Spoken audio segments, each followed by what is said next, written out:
Bonjour et bienvenue dans le podcast Kampai, format interview. Aujourd'hui, j'ai le plaisir de recevoir Mitsu, qui est youtubeur, musicien, modèle au Japon, influenceur que beaucoup de nos auditeurs connaissent par sa chaîne YouTube. Bonjour Mitsu. Salut. Merci d'avoir répondu par la positive à notre invitation. C'est un plaisir de pouvoir échanger avec toi. On va passer un petit peu de temps à parler de toi, de ton parcours et puis de ta vision du Japon. Donc, pour reprendre la formule consacrée, on se prépare un petit café des familles et puis on attaque. Ok. Et puis, merci beaucoup pour l'invitation déjà, ça me fait super plaisir. Et puis, C'est un plaisir partagé. bah écoute, merci beaucoup. Et puis effectivement, petit café des familles, puis bah, c'est quand tu veux.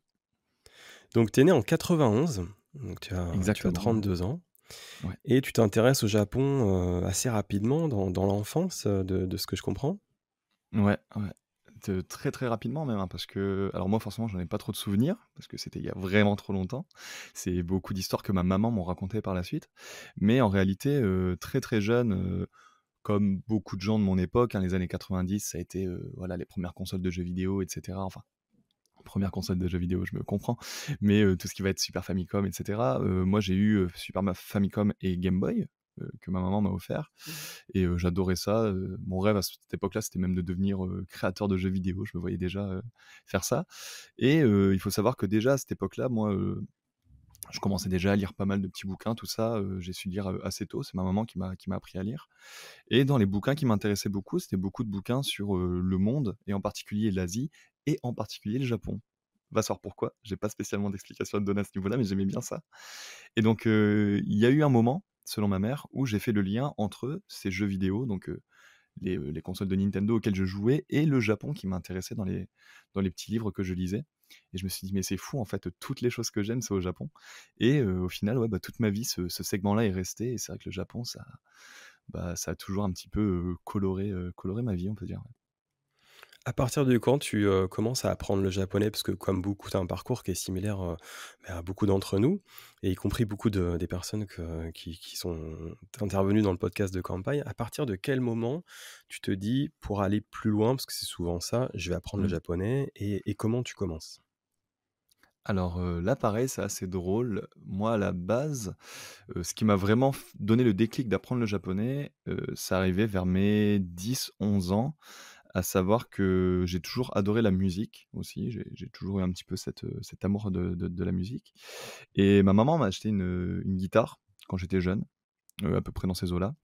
Et j'ai commencé à faire de la guitare, tout ça. J'écoutais beaucoup de musique, j'essayais de reproduire un petit peu voilà, les chansons que j'aimais bien de différents groupes, des groupes de rock, Nirvana, tout ça, que ma mère écoutait. Et on se retrouve à un moment à aller dans un magasin. Ils vendaient des CD, un magasin de CD pas loin de la maison. Et je tombe sur un CD musique japonaise, rock japonais. Je me dis, waouh, ça a l'air incroyable. Ma mère me l'achète, je rentre à la maison, j'écoute ça.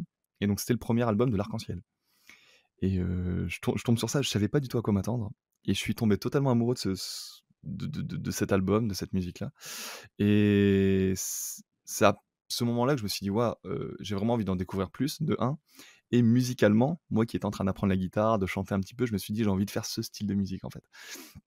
Sauf que je me suis retrouvé à une problématique, c'est que, bah, j'avais beau, adorer, la musique que j'écoutais, je comprenais rien de ce qu'ils disaient, en fait. Et je me suis dit: «OK, là vraiment, il y a une chose qu'il va falloir que je fasse, c'est pas juste de la guitare ou du chant, c'est il va falloir que j'apprenne au bout d'un moment le japonais, si j'ai envie de pouvoir faire de la musique comme ça».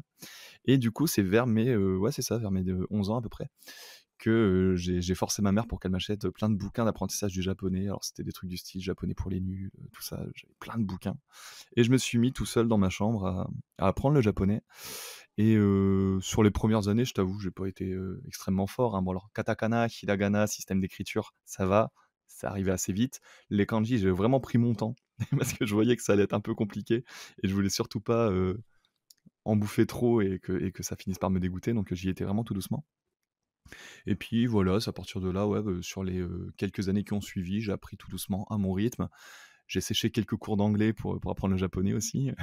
J'en suis pas spécialement fier, mais ça m'a aidé, mine de rien, à apprendre un peu plus rapidement.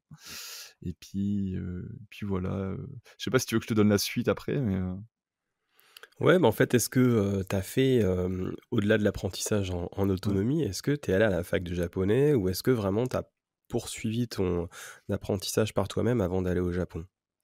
Alors, c'est pas mon apprentissage du japonais, il est passé par plein de choses. De manière générale, jusqu'au lycée à peu près, j'ai vraiment fait ça tout seul de mon côté et c'est à partir du lycée que moi j'ai beaucoup déménagé dans ma vie, mais j'ai été du côté de Toulouse, dans ces eaux-là et il faut savoir qu'à Toulouse, il y a une grosse communauté japonaise. Il y a beaucoup de Japonais qui vivent là-bas, certains depuis très longtemps, certains, qui viennent juste pour apprendre le français parce qu'il y a des écoles en fait de français pour les personnes étrangères à Toulouse. Ce qui fait qu'il y a une jolie communauté japonaise là-bas et donc moi je suis devenu, j'ai eu la chance de devenir ami avec tous ces gens-là et de vraiment faire partie du groupe, en fait. Et moi, mon déclic pour le japonais, il est vraiment arrivé à ce moment-là parce que pour la première fois, je me suis retrouvé dans un contexte où je pouvais, écouter du japonais vraiment parlé par des gens. Je pouvais parler en japonais et voir la réaction qu'avaient les gens à mon japonais et surtout je pouvais le corriger au fur et à mesure. Donc moi, mes amis japonais qui parlaient très, très bien français la plupart, je leur ai dit: «Quand vous êtes avec moi, parlez un maximum japonais parce que je veux être dans le meilleur contexte». Donc c'est pour ça qu'ils vont parler quasiment tout le temps en japonais. Et puis moi, c'est vraiment ce truc-là qui m'a permis sur les quelques années qui ont suivi, d'évoluer en japonais de manière assez exponentielle au final. Et tout à l'heure, tu parlais de la fac. Alors moi, j'ai pas été beaucoup à la fac. J'ai fait qu'1 an de fac parce que c'était pas du tout prévu à la base que je fasse la fac. J'ai eu mon bac, à 18 ans. J'avais prévu juste de mettre un peu d'argent de côté et de partir au Japon l'année d'après. Sauf que, j'ai eu mon bac avec mention, j'étais plutôt un bon élève et ma mère, elle me disait beaucoup, «C'est un peu dommage quand même que tu essayes pas de faire des études parce que tu as le profil quand même de quelqu'un qui peut faire des études. Ça pourrait toujours te servir, le plan B, tout ça». Les mamans qui s'inquiètent, on connaît. Ce qui fait que vraiment pour lui faire plaisir et c'était vraiment que ça, j'ai pris quand même, enfin j'ai décidé de faire 1 an à la fac. Donc j'étais à la fac du Mirail, ça s'appelait à l'époque, je pense que ça a changé depuis, à Toulouse et j'avais fait, du coup, une fac, alors moi, c'était surtout l'histoire qui m'intéressait. J'avais voulu faire histoire asiatique, donc histoire, de Chine, histoire japonaise et dans ce cursus-là, il y avait des petits cours de japonais. Ce qui fait que je me suis dit: «Bah, en vrai, bon, bingo, si je peux en plus, approfondir un peu mon japonais, pourquoi pas?» Et au final, j'ai fait que 2 ou 3 mois de japonais parce que je me suis rendu compte que sur la première année, en tout cas, c'était vraiment que les bases. C'était vraiment, apprendre à écrire, apprendre à lire, apprendre, à utiliser les différentes, comment on appelle ça en français? Les particules et cetera et c'est vrai qu'au bout d'un moment, je me suis un petit peu ennuyé en cours, surtout qu'encore une fois, moi, je parlais déjà en japonais avec mes amis japonais à l'époque. Donc au final, j'ai pas été beaucoup aux cours de langue japonaise, j'ai surtout fait les cours d'histoire et puis voilà, au bout d'un moment, enfin, au bout d'1 an du coup de fac, au final, j'ai décidé de pas renouveler parce que je voyais que ça allait pas m'amener vers là où moi j'avais envie d'aller et j'ai juste, continué de mettre un petit peu d'argent de côté. Je suis allé à Paris et puis, quelques mois plus tard, j'ai pris mon billet d'avion pour Tokyo. Voilà. Ouais, ça valait pas le coup que tu passes plusieurs années en fac alors que tu avais déjà peut-être un niveau de licence 3 ou même de master du fait de tes conversations, même si tu avais pas forcément l'approche théorique, tu avais toute la pratique déjà qui était bien ancrée, ouais. Ouais, c'est Donc ça et puis surtout que je voyais pas qu'est-ce qu'un diplôme pourrait m'apporter ouais, dans, ce que moi j'avais envie de faire, en fait. C'est que moi j'avais pas envie spécialement d'être, ni professeur, de japonais ou d'histoire, ni, et je voyais pas ce que ces études-là allaient pouvoir m'apporter. Alors que, je traducteur. savais que ouais, traducteur au pire, mais même ça, tu vois, au final, aujourd'hui, je fais traducteur, tu vois? Donc j'ai même pas eu besoin de faire 3 ans de fac pour ça, donc voilà, je me suis juste rendu compte que la fac, c'était peut-être pas, intéressant d'y passer 3 ans de ma vie et j'ai arrêté au bout d'1 an, voilà. Et comme tu l'as dit donc début 2011 pardon, tu t'envoles pour le Japon. C'est ton premier voyage en fait, tu vas directement t'installer, tu fais pas un premier voyage en fait, tu vas tout de suite t'installer au Japon? Non, non, ça j'aime souvent le dire aux gens, j'ai jamais été touriste. Je sais pas ce que c'est que d'être touriste au Japon parce qu'effectivement, alors il existe un visa que beaucoup de gens connaissent, hein, qui s'appelle le PVT, le Visa Working Holiday, qui vous donne, accès en fait, au Japon, et à d'autres pays d'ailleurs, hein, pendant 1 an et 1 an pendant lequel vous pouvez, voyager mais aussi travailler et c'est vrai que c'est un visa qui est vachement intéressant et donc moi j'ai décidé de pas perdre de temps et j'ai tout de suite pris ce visa-là pendant 1 an, en me disant, «Je vais voir ce que ça donne sur 1 an». Certes, je connais pas encore le Japon, direct. Je connais, plein de choses via justement tous mes amis japonais et via, les nombreuses années que j'ai passées à lire des livres et à regarder des documentaires. Et puis, si au bout d'1 an vraiment le pays me plaît pas ou je vois que je m'en sors pas, que ce soit financièrement ou quoi que ce soit, j'arrêterai, je reviendrai en France et puis, je trouverai autre chose. Mais voilà, pour moi vraiment j'avais 1 an pour essayer de faire, mon maximum et puis voilà. C'est pour ça que je suis parti, directement pendant 1 an vivre là-bas, ouais. Et alors au bout d'1 an, tu restes au Japon? Comment tu fais? Pourquoi? Comment? Il y a la question du visa évidemment qu'on abordera un petit peu plus tard, mais Mmh. en fait, tu deviens amoureux du Japon, tu veux plus retourner en France? Ouais, mais très tôt au final, hein, vraiment, en arrivant au Japon, il y a des je sais pas trop comment l'expliquer, c'est assez naturel, c'est assez, c'est que du ressenti. Là, vraiment, on parle de ressenti. Ne serait-ce qu'en descendant de l'avion et je suis arrivé au pire moment parce que moi, je suis arrivé le jour du tremblement de terre. Donc, je suis parti au pire moment, je suis arrivé au pire moment, c'était un chaos total. Moi, au moment où je suis arrivé, pour remettre en situation, donc, il venait d'y avoir le tremblement de terre, quelques heures plus tôt. Il y avait l'annonce du tsunami qui allait bientôt frapper, justement, la côte est, du Japon. Il y avait pas encore Fukushima, tout ça, c'est arrivé, un petit peu après. Mais on était vraiment dans une panique totale où même moi, en arrivant à Narita, il y avait pas de bus, pas de train, pas de taxi pour aller dans Tokyo. Donc moi, je me suis retrouvé bloqué à l'aéroport et donc c'était vraiment terrible à ce moment-là, hein, quand je suis arrivé. Mais moi j'étais content, je venais d'arriver, j'étais au Japon, tu vois? J'avais 19 ans, j'étais en mode: «C'est bon, mon rêve se réalise», tu vois? Donc malgré la panique, j'étais tout souriant, je vais pas te mentir. Mais et surtout, je me suis très vite rendu compte qu'il y avait, je sais pas, dans l'atmosphère, il y avait quelque chose, je sais pas comment on pourrait appeler ça, beaucoup de gens disent: «C'est la lune de miel», c'est tout ça, mais il y a un truc qui fait que tout de suite je me suis dit: «Ah, ce pays-là, je pense qu'il va me plaire». Mais peut-être même au-delà de mes espérances et au final, spoiler, bah, c'est exactement ce qui s'est passé, hein, parce que j'ai vécu, d'innombrables, galères, dont j'ai beaucoup parlé sur ma chaîne déjà. Mais ça m'a pas empêché d'adorer ce pays, de m'y sentir extrêmement bien et c'est vrai qu'au bout d'1 an, donc à la fin de ce fameux working holiday qui se terminait, moi je voyais l'échéance arriver et je me disais, «À aucun moment je m'autorise à repartir en fait. Je vais juste tout faire pour rester là parce que je sens qu'il y a trop de choses qui m'attendent ici, j'ai encore trop de choses à faire ici et surtout je pense que je serais très, très triste de devoir, quitter le Japon et revenir en France, après cette année que j'ai passée là-bas, quoi. Donc vas-y. C'est quoi tes activités, au Japon? Alors pendant cette première année et puis, pour enchaîner justement, pour rester au Mmh. Japon, quel travail tu fais au Japon? Alors sur la première année, déjà, première chose, moi ça a été compliqué au tout début parce que je m'étais pas rendu compte d'une chose et vraiment, j'ai minimisé ça, c'est que je suis arrivé à 19 ans et alors ça a changé récemment, mais à l'époque où moi je suis allé au Japon, la majorité était à 20 ans. Mais comme en France, moi j'étais déjà majeur depuis un peu plus d'1 an, je me disais: «En vrai, pour, les gaikokujin, pour les étrangers comme moi qui sont déjà majeurs dans leur pays, il doit y avoir» non, ça n'existe pas! Ne pensez surtout pas ça. Non, si vous êtes, mineur au Japon, vous serez mineur au Japon, il y a pas de et donc je me suis retrouvé dans une petite galère qui était que, bah, quand tu es mineur, c'est pareil en France, tu as besoin d'avoir l'autorisation de tes parents pour, les différentes démarches administratives et donc quand moi j'ai commencé à chercher du travail parce que forcément, avec le tremblement de terre, tout ça, bah, ça a bouffé beaucoup de mes économies. Heu, Bah, j'ai commencé à chercher du travail, sauf qu'à chaque fois on me disait, «Bah, il y a pas de souci, on veut bien t'embaucher, par contre il faut que tu aies un compte en banque pour qu'on puisse te faire un virement en fait. On peut pas te payer au black et cetera», ce qui est totalement normal. Sauf que quand je suis allé à la banque pour, ouvrir un compte en banque, on m'a dit: «Ah par contre vous êtes, mineur, il nous faut la signature de votre de vos parents» et moi forcément mes parents n'étaient pas là et donc je leur ai dit: «Bah, comment je fais?» et la seule solution que j'avais, c'était de revenir à mes 20 ans. Sauf que jusqu'à mes 20 ans, j'avais, 3 mois, 3-4 mois à passer.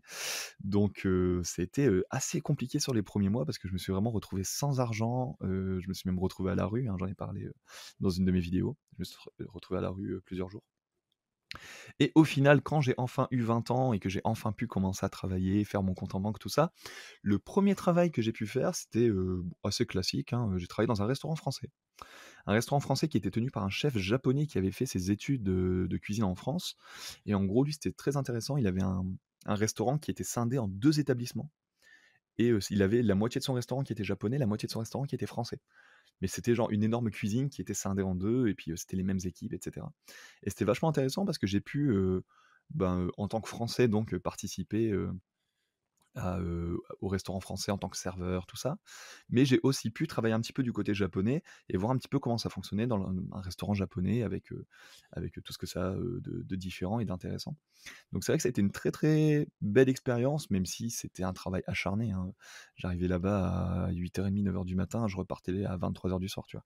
Et j'avais 2 heures de pause à midi, où, souvent je dormais sur le canapé parce que j'étais crevé, je mangeais vite fait le makanai, tu vois? Et puis je retournais travailler juste après et je faisais ça 5 à 6 jours par semaine.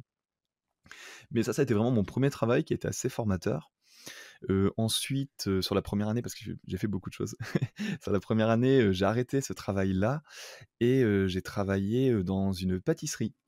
À savoir que j'ai aucun diplôme de pâtissier, hein, mais la guest house dans laquelle je vivais, à cette époque-là, en fait, il y avait pas mal de Japonais qui vivaient dedans aussi, il y avait pas que des étrangers et il y avait, une dame qui était, elle, gérante d'une pâtisserie et elle cherchait justement quelqu'un à ce moment-là et elle m'a dit: «Bah, écoute, tu as l'air d'être un bon travailleur, moi je veux bien t'embaucher et puis je t'apprendrai ce qu'il faut apprendre, quoi». Et donc je me suis retrouvé, à travailler dans une pâtisserie, donc j'ai aidé à faire les gâteaux, je faisais des glaces, des fois j'écrivais le nom des gens qui voulaient un plateau d'anniversaire, des trucs comme ça et puis, assez basiquement, je faisais tout ce qui était caisse, tout ça aussi et pareil, ça m'a amené plein de bons souvenirs, plein d'expériences assez fabuleuses. À côté de ça, c'est aussi pendant cette première année, que j'ai rencontré beaucoup de gens du milieu musical, qui était quand même la chose pour laquelle je suis parti au Japon, à la base. Parce qu'on en a pas discuté, mais moi, si je suis parti au Japon, c'était aussi parce que je voulais y faire de la musique et j'ai eu la chance de rencontrer beaucoup de gens du milieu musical très, très rapidement, que ce soit des artistes, des managers, des gens qui travaillaient, dans les différentes équipes de prod, tout ça et ça m'a permis aussi de commencer à travailler un petit peu en tant que, alors en japonais on dit ibenta, donc je suppose que c'est, création d'événements ou je sais pas trop c'est quoi le terme français? Je sais pas si tu connais peut-être? Ouais, travailler dans l'événementiel, ouais. Mmh. Ouais, c'est ça l'événementiel et donc en gros, je m'occupais, soit de booker des artistes, soit, de m'occuper directement sur l'événement heu, comment on pourrait dire? Genre, des fois ça consistait à mettre des chaises en place, des fois ça consistait à aider un petit peu les groupes, à enfin voilà, je faisais un petit peu, secrétaire on va dire, pour ce genre d'événement tout ça. Et du coup, ma première année, elle a été teintée un petit peu par tout ça, j'ai fait pas mal de choses, mais j'étais dans ma petite bulle, une petite bulle qui était exclusivement japonaise. J'ai pas cherché spécialement à aller vers, par exemple, les Français qui habitaient au Japon ou les étrangers, tout ça. Pas parce que je les rejetais ou quoi, mais juste parce que je suis arrivé, je me suis tout de suite fait des connaissances japonaises avec qui ça s'est bien passé et au final, je suis vraiment resté un petit peu dans ma petite bulle, mon petit monde et puis voilà, ma première année ressemblait à ça. Et après cette décennie suivante qui nous amène, jusqu'au segment YouTube, là, tu Ouais. accèdes à des métiers qui sont un petit peu plus compliqués à accéder, hein, pour les étrangers qui arrivent au Japon. Donc Mmh. notamment, comme on le disait dans l'introduction, la musique, bah, tu en parlais, voilà, tu as pu, faire des choses un petit peu poussées dans la musique. Tu as été Ouais, modèle et tu as travaillé dans la TV. Donc on a ces 3 segments-là. Par ouais. lequel tu veux commencer, sur ces 3 activités? Ben, les 3 sont étonnamment liés au final, donc c'est même pas, lequel par lequel on commence, c'est qu'il y a une chronologie, en fait, qui s'est faite. C'est que moi, encore une fois, comme je t'ai dit, à la base, le but pour lequel je suis allé au Japon, c'était de faire de la musique. C'est que, comme je t'ai raconté tout à l'heure, moi, j'ai vraiment j'ai adoré le Japon et j'ai appris le japonais et je me suis donné à fond dans tout ça parce que j'adorais la musique japonaise et mon rêve qui s'est, créé, très tôt en moi, ça a été de faire de la musique japonaise au Japon. Ce qui fait que quand je suis arrivé donc, sur cette première année, déjà moi mon but fixe, c'était pas de travailler dans un restaurant français, c'était pas de travailler dans une pâtisserie, c'était de faire de la musique en tant qu'artiste, en fait. Donc j'ai toujours eu ça qui est resté et ça a été un peu ma ligne directrice pendant, toutes les années qui m'ont amené jusqu'à aujourd'hui au final. Sauf que, toi-même tu sais, hein, être artiste, c'est voilà, tu vis pas, tout de suite, voire tu vis jamais et forcément j'avais besoin de faire des travails qui étaient un peu plus des travails alimentaires. Donc typiquement le travail, que ce soit la pâtisserie, que ce soit le restaurant, c'était des travails alimentaires. Mais je continuais du coup à côté de ça, de connecter un petit peu dans le milieu de la musique, d'essayer de faire des choses, des petits enregistrements par-ci, trouver des membres, faire des petits concerts par-là, tout ça. Donc même sur ma première année, j'ai commencé à faire des concerts, tout ça. Et au bout d'un moment, très naturellement, les gens autour de moi, qui sont un petit peu dans le milieu donc entertainment, tout ça, ils m'ont dit: «Mais tu sais Mitsu, il y a un truc que tu pourrais faire et qui pourrait, au moins, te rapporter un petit peu d'argent et t'aider un petit peu, c'est le modeling». Et moi, jamais je m'étais dit que je pourrais le faire, jamais je m'étais dit que j'avais envie de le faire. Ce qui fait que quand on m'a dit: «Tu pourrais être modèle», je me suis dit la première chose que je me suis dit, je m'en rappelle très bien, c'est: «Jamais je pourrais faire ça». Je me sentais pas, ni à la hauteur, ni suffisamment, talentueux, ni suffisamment beau, vraiment très peu de confiance en moi, je vais pas te mentir. Mais, les gens m'ont poussé en disant: «Non, non, mais si, vraiment, il y a plein d'agences et tout, il faudrait vraiment que tu essayes». Ce qui fait que je me suis retrouvé à, assez naïvement aller m'inscrire dans plein d'agences. Voilà, j'ai ramené des petites photos que j'avais déjà, des photos de concerts que j'avais faites, des photos d'artistes que j'avais prises avec mes anciens groupes, tout ça. qui ressemblaient plus ou moins à des photos un peu professionnelles. Donc j'ai ramené ces trucs-là et je me suis présenté et au début, bah, forcément quand tu commences ce genre de travail, tu reçois pas beaucoup de propositions parce qu'il y a déjà des gens qui sont en place, qui chopent un peu tous les boulots, et donc c'est très dur de se démarquer dans ce milieu-là, au final. C'est très facile d'y rentrer, mais très facile d'en tirer vraiment quelque chose et j'ai eu un premier boulot où vraiment j'ai eu beaucoup de chance et tu vas comprendre pourquoi tout est lié. C'est que on m'a proposé un boulot pour la marque McDonald's. Je sais pas si on a le droit de citer des marques, si? Ouais, pas de souci. Ouais, OK. C'était McDonald's et en gros, ils faisaient une pub pour, le Happy Set qui est le Happy Meal, japonais et ils cherchaient des musiciens parce qu'en gros les jouets, du Happy Meal, c'était des instruments de musique et ils voulaient qu'il y ait des musiciens qui jouent les instruments de musique dans la pub, tout ça et donc je me retrouve à cette audition où, ils cherchent un guitariste, un batteur, tout ça et donc moi je rentre dans cette salle d'audition et j'entends des gens qui jouent de la guitare mais quand t'es modèle, t'es pas obligé d'être un expert dans les rôles que tu joues, tu vois? Donc la plupart des gens qui venaient, c'était pas forcément des guitaristes. Et moi, à ce moment-là, je me suis dit: «Ah, j'ai peut-être un truc à faire là». Parce que moi, bah, je fais de la guitare depuis, une dizaine d'années maintenant. Je sais faire la guitare électrique, je fais des concerts, tout ça, c'est quand même mon domaine, la musique à la base. Vas-y, je vais essayer de faire un truc. Et du coup, je me retrouve devant le jury. C'est ma première audition, j'en ai jamais fait d'autres. J'ai le trac, mais comme tu imagines même pas, je suis tout tremblant, j'ai du mal à me présenter, tu vois? Donc je dis: «Bonjour, je m'appelle Mitsou, je viens de France», tout ça. Et ils me disent: «Bah, écoute, vas-y, prends la guitare et imagine que tu es une rockstar, tout ça, tu pas obligé de savoir jouer, mais juste, voilà, dans l'acting, essaie de faire quelque chose», tu vois? Et là, vraiment, je me suis donné à fond. Je me suis imaginé là devant une scène, devant des gens, j'ai commencé à taper un bon solo, j'ai fait un peu de slap, un peu comme Miyavi, je sais pas si tu connais. Vraiment, j'étais à fond, tu vois? Je me suis donné et chose qui n'arrive que très rarement dans les auditions. Je le savais pas à l'époque, mais aujourd'hui, j'ai suffisamment de bagages pour te le dire. Les mecs, j'ai terminé, ils m'ont dit: «C'est bon, c'est toi qu'on prend». Ça n'arrive jamais que sur une audition, ils te donnent tout de suite le résultat.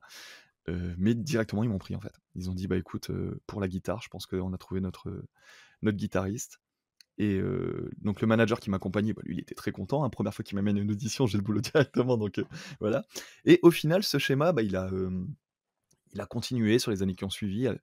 Pendant longtemps, j'ai fait un boulot par-ci, un boulot par-là.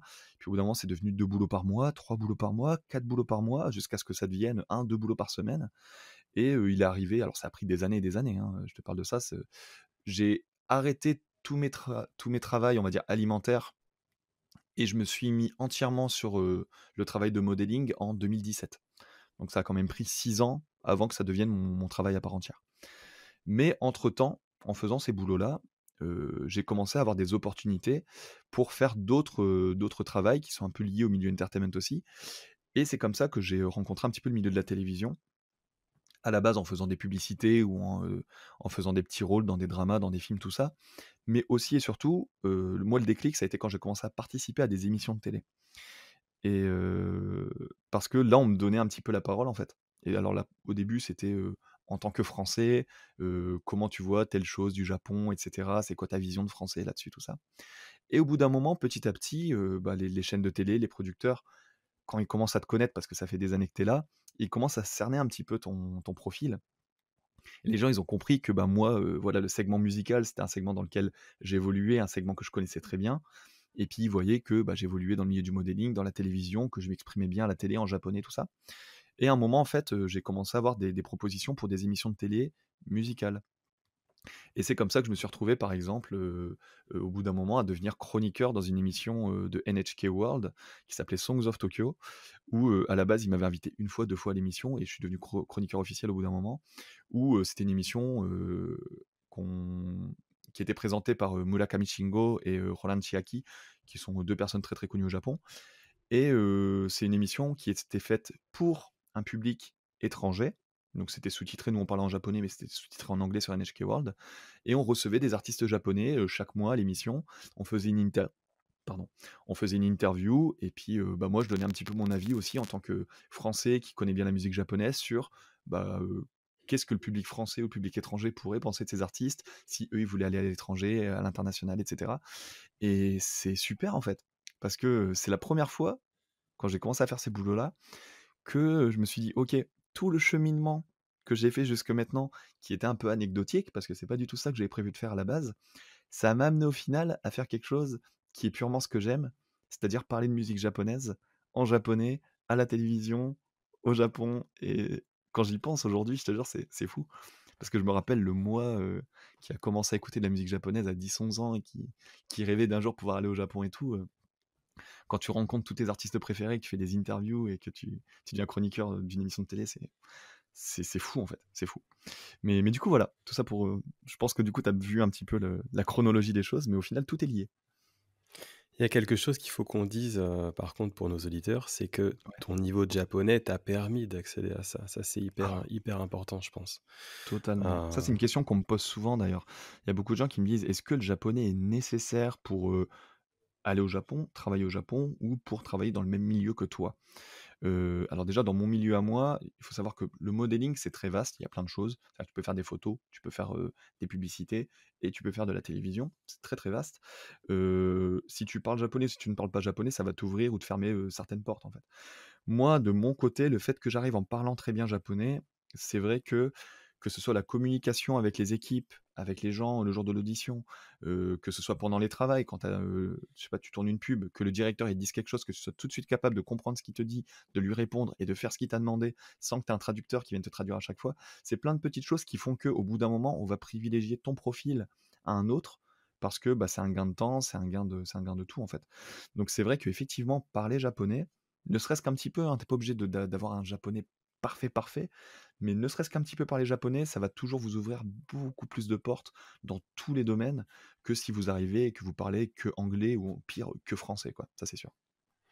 bon, je sais que tu es modeste, mais je vais quand même le dire pour nos auditeurs. Tu as un niveau de japonais quand même qui est excellent. Si Merci on beaucoup. t'écoute, sans te voir, on pourrait même croire que tu es japonais, vraiment. Donc Ah, ça je me fait, permets de le préciser ça fait parce que plaisir. c'est un niveau qui est très, très élevé et je pense que beaucoup de gens Heu, aimeraient bien avoir ton niveau. merci beaucoup. Après moi, comme j'aime le rappeler, hein, là aujourd'hui j'ai 32 ans, ça fait 20 ans que j'ai commencé à apprendre le japonais. Donc voilà, il faut pas, parfois je vois des gens, hein, qui c'est très gentil de me le dire.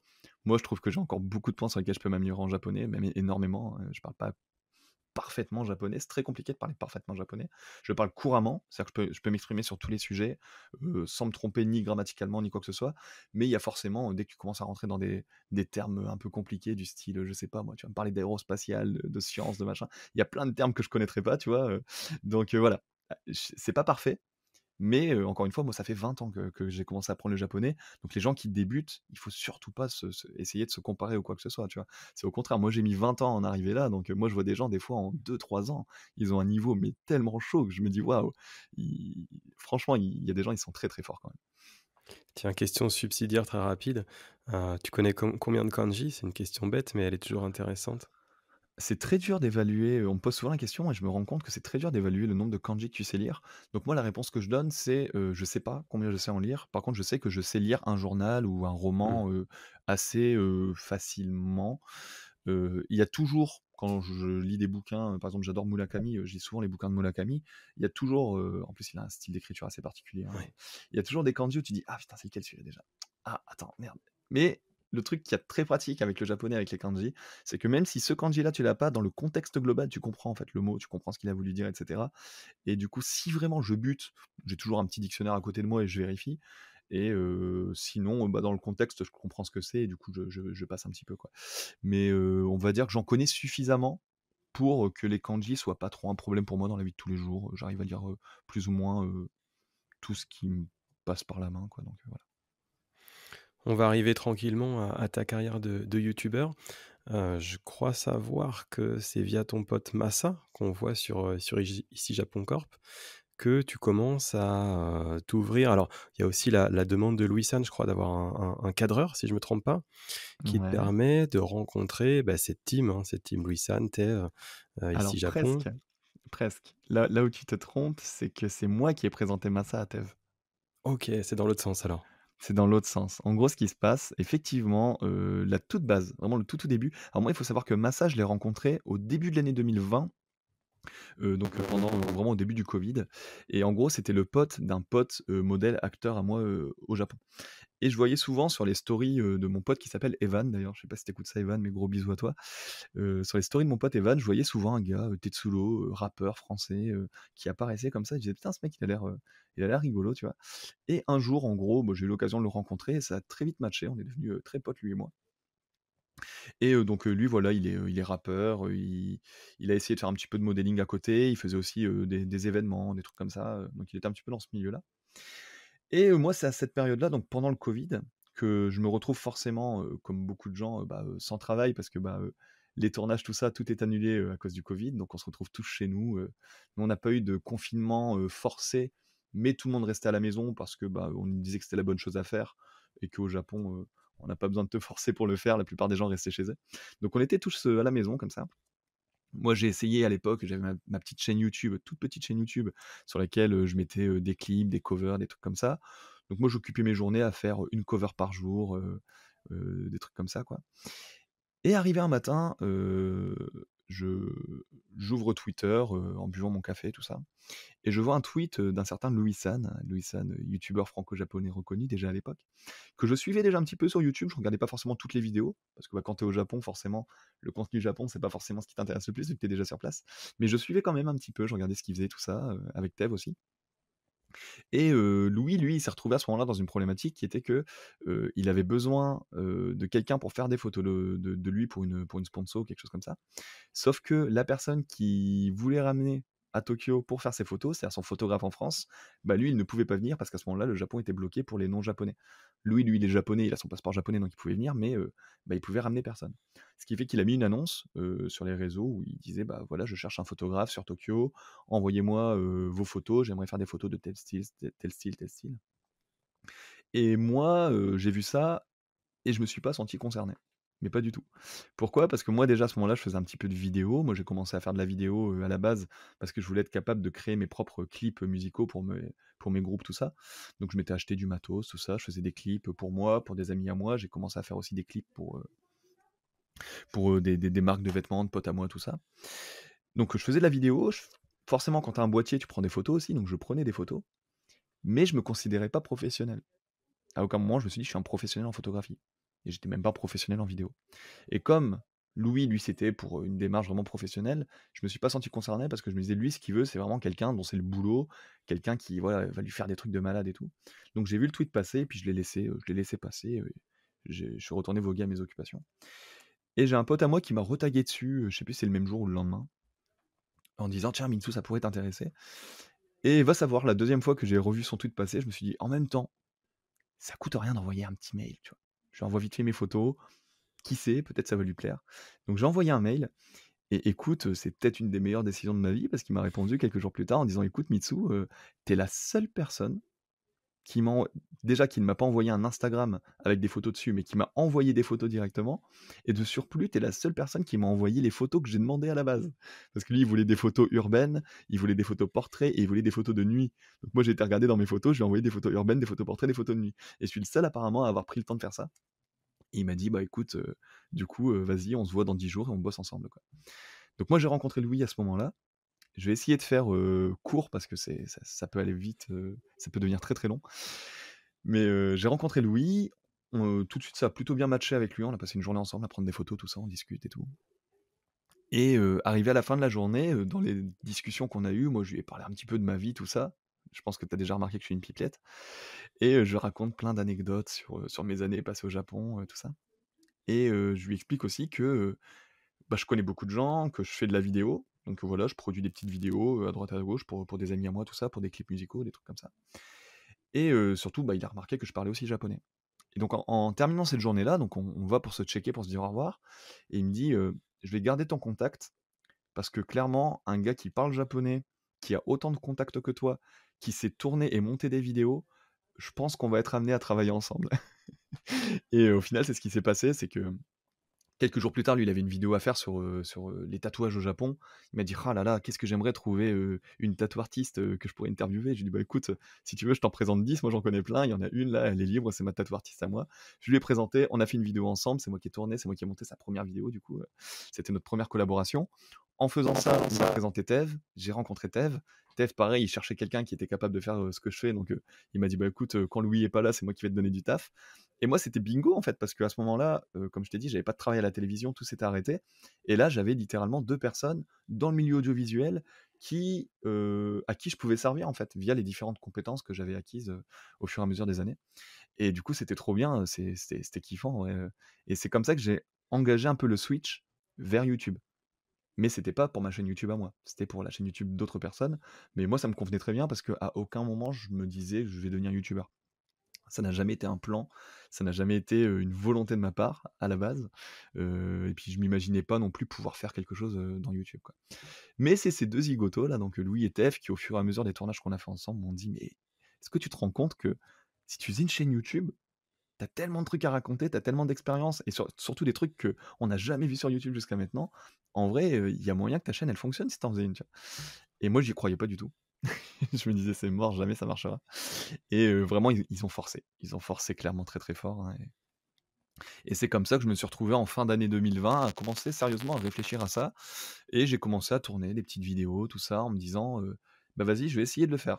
Je vais lancer ma chaîne 2021, une vidéo tous les dimanches». Et vraiment à partir du premier dimanche de 2021, donc à partir du 3 janvier, c'est parti, je lance ma chaîne YouTube. Donc j'ai préparé quelques vidéos en avance et puis, c'est comme ça que mon aventure YouTube a démarré, donc encore une fois le 3 janvier 2021. Mais alors c'est ça qui est impressionnant parce que on a l'impression que tu fais partie du YouTube game depuis longtemps. Tu as 166 000 abonnés au moment où on enregistre. Seulement ta chaîne a à peine 3 ans. Même Pourquoi pas, si hein, 2 ans et demi. tardivement? Ouais, 2 voilà, ans et c'est ça, demi. c'est un manque de confiance en toi peut-être qui t'avait, empêché peut-être de le faire avant? Parce que quelqu'un qui habite au Japon depuis 10 ans, YouTube a beaucoup grossi pendant cette décennie, tu de quoi énormément raconter de choses, inédites. Pourquoi si tardivement finalement? Parce qu'encore une fois, ça a jamais été une option, ni envisageable. Jamais je me suis dit que si je faisais quelque chose, ça fonctionnerait. J'étais occupé à faire d'autres choses aussi, hein. La réalité, c'est que moi, j'étais vraiment à fond dans mon boulot, de modèle, dans le boulot de la télévision et puis dans la musique aussi, parce que j'avais mon groupe à côté, je faisais de la musique, tout ça. Donc j'étais très occupé par d'autres domaines à ce moment-là.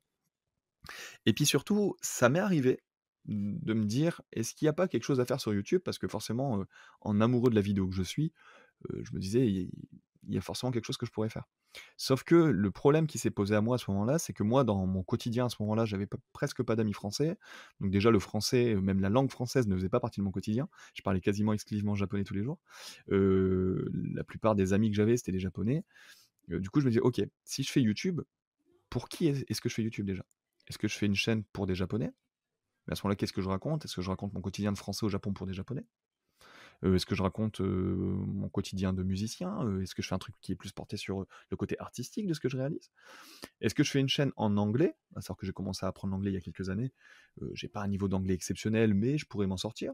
Mais à ce moment-là, c'est beaucoup plus international, mais en même temps, bah, c'est beaucoup plus dur de te démarquer parce que tu as beaucoup plus de concurrents.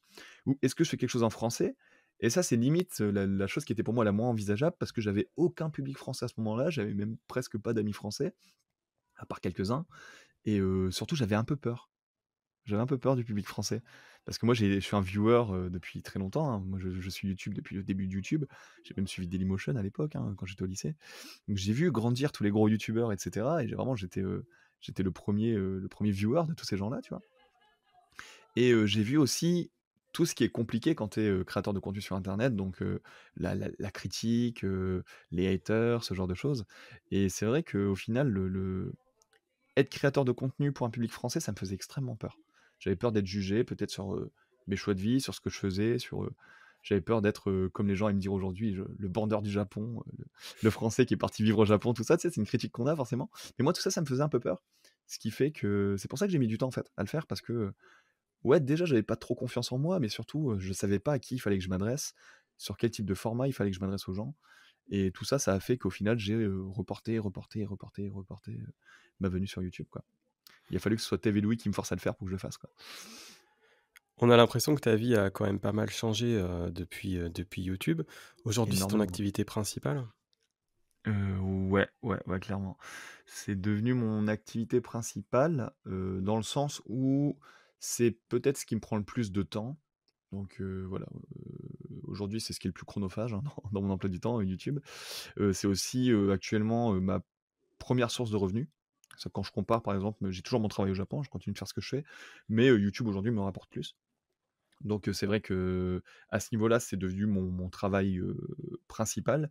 Mais je veux quand même mettre un bémol dans le sens où, j'ai pas quitté mon travail au Japon pour autant. C'est-à-dire que je suis toujours, dans mon agence, je continue toujours de faire des publicités, de faire des émissions de télé, de faire ce genre de choses. La seule chose qui a vraiment changé, c'est que je m'autorise beaucoup plus qu'avant à, choisir les choses dans lesquelles je vais apparaître ou pas au Japon. Parce que forcément déjà j'ai besoin de plus de temps. À une époque, moi je prenais tous les tournages qui passaient, parce que forcément tous les tournages ne se valent pas, tu vois? Tu as des tournages où tu es pas payé très cher et d'autres où tu es payé mieux, mais moi je prenais tout ce qui passait parce que bah voilà, il fallait que je gagne de l'argent. Aujourd'hui, le fait de mieux gagner ma vie sur YouTube, ça me permet aussi de dire: «Ah, là, il y a ce tournage-là, ça rapporte pas énormément, je préfère utiliser cette journée pour bosser sur un prochain projet YouTube, une vidéo, pour faire un tournage, pour faire des choses comme ça», et cet équilibre-là, je suis très content de l'avoir aujourd'hui. C'est-à-dire que je continue de faire ce que je fais, mais je peux, voilà, moi-même choisir mon emploi du temps, choisir les projets qui m'intéressent le plus, et c'est vrai que ça, c'est cool. Je vais pas te mentir, c'est très, très cool. Hem, Depuis que le Japon a rouvert, après 2 ans et demi de fermeture, comme tu l'as cité, le Mmh. Japon a été fermé pendant assez longtemps. Est-ce que justement, du fait que tu te sois reconnecté un petit peu avec un public français, on te Mmh. reconnaît dans la rue? Est-ce que c'est, au quotidien? Est-ce que ça a changé des choses pour toi, depuis cette réouverture il y a 1 an à peu près? Alors un petit peu forcément, c'est vrai que là depuis la réouverture, je croise souvent des gens qui sont en mode: «Ah Mitsou, trop trop bien de te croiser», tout ça, tu vois? Des choses qui n'existaient pas avant. Déjà avant que je commence YouTube, il y avait quelques personnes parfois qui me reconnaissaient en mode: «Ah c'est pas toi qui as fait l'émission de télé?» tout ça, tu vois? Mais c'était assez, assez rare, hein, voilà, je suis pas extrêmement connu, non plus au Japon. Et puis surtout, moi je me suis lancé sur YouTube encore une fois pendant le Covid, ce qui fait qu'à part les étrangers, enfin les Français qui vivaient au Japon à ce moment-là, m la masse, la plus grosse masse de mon public, c'était quand même des gens qui étaient, soit en France, soit en Belgique, enfin dans les pays francophones, en fait. Ce qui fait que moi, pendant, très longtemps, j'ai pas du tout eu accès à mon public. Je les voyais jamais, ces gens-là, et c'est vrai que du coup, ça me fait d'autant plus bizarre aujourd'hui que des gens me reconnaissent, ou même simplement de voir des gens et que ces gens me disent: «Ah j'adore tes vidéos». Je t'avoue que c'est un sentiment très bizarre parce que je réalise dans ce genre de moment qu'il y a vraiment des gens qui regardent mes vidéos. Alors que comme tu as dit, hein, je veux dire, j'ai 166 000 abonnés, ce qui est encore, incroyable aujourd'hui, hein, j'ai du mal à y croire, mais voir autant de gens qui viennent me voir en disant: «J'adore tes vidéos», voire même ces derniers temps, j'ai des gens qui me disent: «Bah, là, je suis en working holiday parce que j'ai vu tes vidéos et que tu m'as donné envie de venir», et waouh, c'est fou, en fait. Vraiment, je réalise à quel point, mon travail, là, sur YouTube depuis 2 ans et demi, il a pas servi à rien, tu vois? Je me dis: «Ah, j'ai servi à quelque chose quand même», et ça fait plaisir, ça fait vraiment plaisir. Sur la partie, de ton activité qui est liée à la chronique, à la télévision japonaise, est-ce Ouais. que tu as des anecdotes à nous raconter, 1 ou 2 anecdotes comme ça qui te viennent en tête? Des anecdotes, ouf, j'en ai une, je peux pas te donner le nom, mais elle est assez rigolote. À un moment, je me suis retrouvé, du coup, à faire une émission, donc c'est la même émission, hein, Songs of Tokyo, et du coup, on reçoit, à chaque fois des artistes japonais. Des artistes japonais qui sont assez connus, hein, pour la plupart quand même, je pense, la plupart des artistes que les gens connaissent, ils sont passés à l'émission, et je me retrouve à un moment, donc je m'assois, j'arrive sur le plateau, je suis pas trop au courant à ce moment-là des groupes qui viennent. Et on me dit que c'est des girls band, donc c'est des groupes de rock, mais composés, uniquement de filles. Et du coup, il y a un un groupe qui arrive, et là, je me rends compte que la bassiste du groupe qui arrive, c'est, la meilleure amie de mon ex, en fait, que j'ai vu plein de fois. Mon ex avec qui je suis plus depuis déjà 2-3 ans à ce moment-là, et c'était très particulier parce que pendant les 1 heure et demie, 2 heures de l'émission, j'étais extrêmement mal à l'aise, en fait, face à elle parce que enfin voilà, je pense que tu imagines la chose, et en fait, elle, à la base, sans rentrer dans les détails, mon ex avait un groupe de rock, qu'elle avait commencé, et du coup, c'était la bassiste de son groupe à elle que je voyais tout le temps. Elle venait à la maison à l'époque, tout ça, et elle, entre-temps, bah, elle avait réussi à intégrer ce groupe-là qui a explosé entre-temps, et du coup, voilà, c'était assez particulier. Bon, on a un petit peu discuté à la fin, ça va, tu vois? Il y a pas eu trop de malaise, mais c'est vrai que pendant l'émission, au moment où je l'ai vue, et je pense qu'il y a une caméra qui a certainement capté, tu vois? Mon regard qui se décompose en mode: «Oh mon Dieu, qu'est-ce que je vais dire?»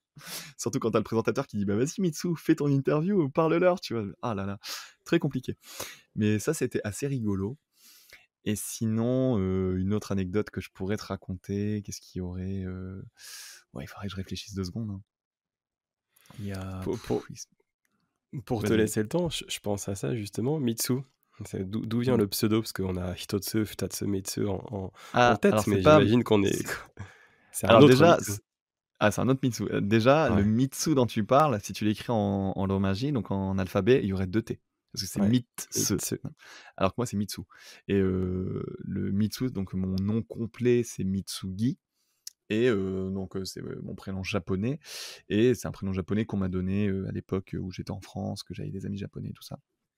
Et pourquoi alors très rapidement, pourquoi Mitsu et pas Mitsugi sur ma chaîne? Déjà parce que j'avais ma chaîne musicale qui s'appelait Mitsugi et qu'il fallait que je trouve, autre chose et aussi parce que les amis étrangers que je me suis fait entre temps, donc que ce soit les amis français, les amis américains, suédois, tout ça, pour eux, plus que Mitsugi, ils m'appelaient toujours Mitsu. Ils disaient: «Hey Mitsu, oh Mitsu, how are you Mitsu?» Et du coup, je me suis dit: «OK, comme là, je m'adresse à un public français, au final Mitsu, ça marche bien» et j'ai gardé Mitsu pour cette chaîne-là. Et pourquoi Mitsu et pas, Aymeric, qui est mon prénom français, que les gens ont attendu pendant un moment, hein, mais que j'ai dévoilé déjà l'année dernière? Tout simplement parce qu'aujourd'hui, dans ce que je suis à 32 ans, dans ce que j'ai vécu, tout ça, le prénom Mitsugi est beaucoup plus raccord à ce que je suis aujourd'hui que mon prénom français. Parce que mon prénom français, au final, c'est vraiment, ce que moi j'ai vécu en France pendant 19 ans. C'est le prénom avec lequel je suis né, je suis très content de ce prénom. Mais c'est aussi un prénom qui s'attache à beaucoup de souvenirs, qui sont des souvenirs que j'ai eus en France et qui, sont pas tous des bons souvenirs. Il m'est arrivé des trucs en France, hein, on va pas parler des affaires de enfin voilà, tout ce qui peut se passer de mal dans un lycée, dans un collège, tout ça. Donc j'ai beaucoup de choses, qui sont reliées à ce prénom-là, qui sont un peu négatives, alors qu'au final Mitsugi, ça a toujours été que du positif.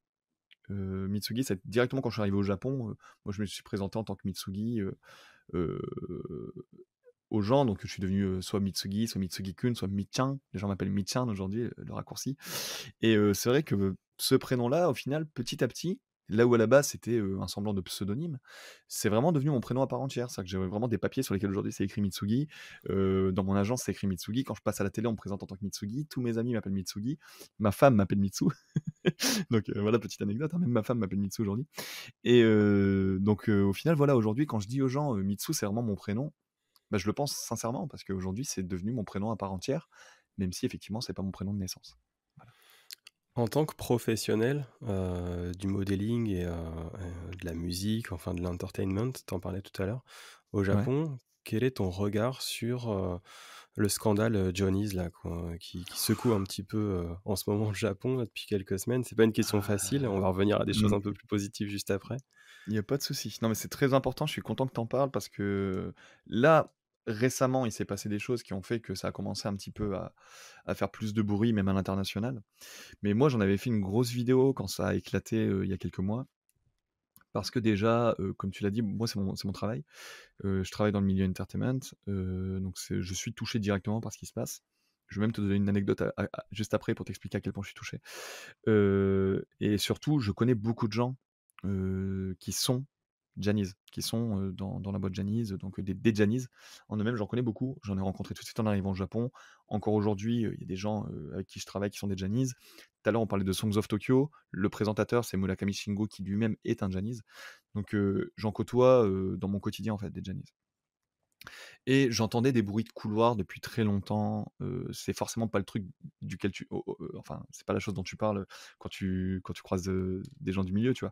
Mais j'entendais des bruits de couloir depuis longtemps sur, ben, ce que, fut, Kitagawa, faisait, donc aux jeunes recrues des Johnny's et cetera pendant plusieurs années.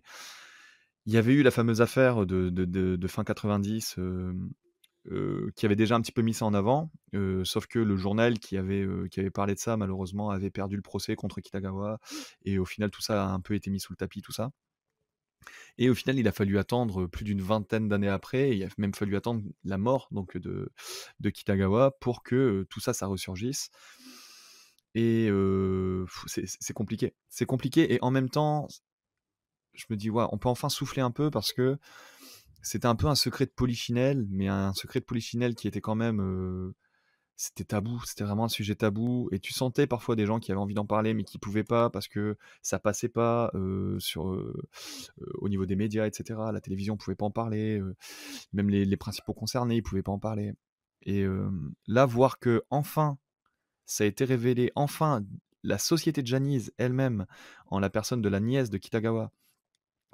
a officialiser la chose en disant: «Bon, c'est vrai que oui, il s'est passé des choses et on n'a pas été suffisamment, effectifs pour faire quelque chose et pour protéger les enfants, à l'époque où ça s'est passé».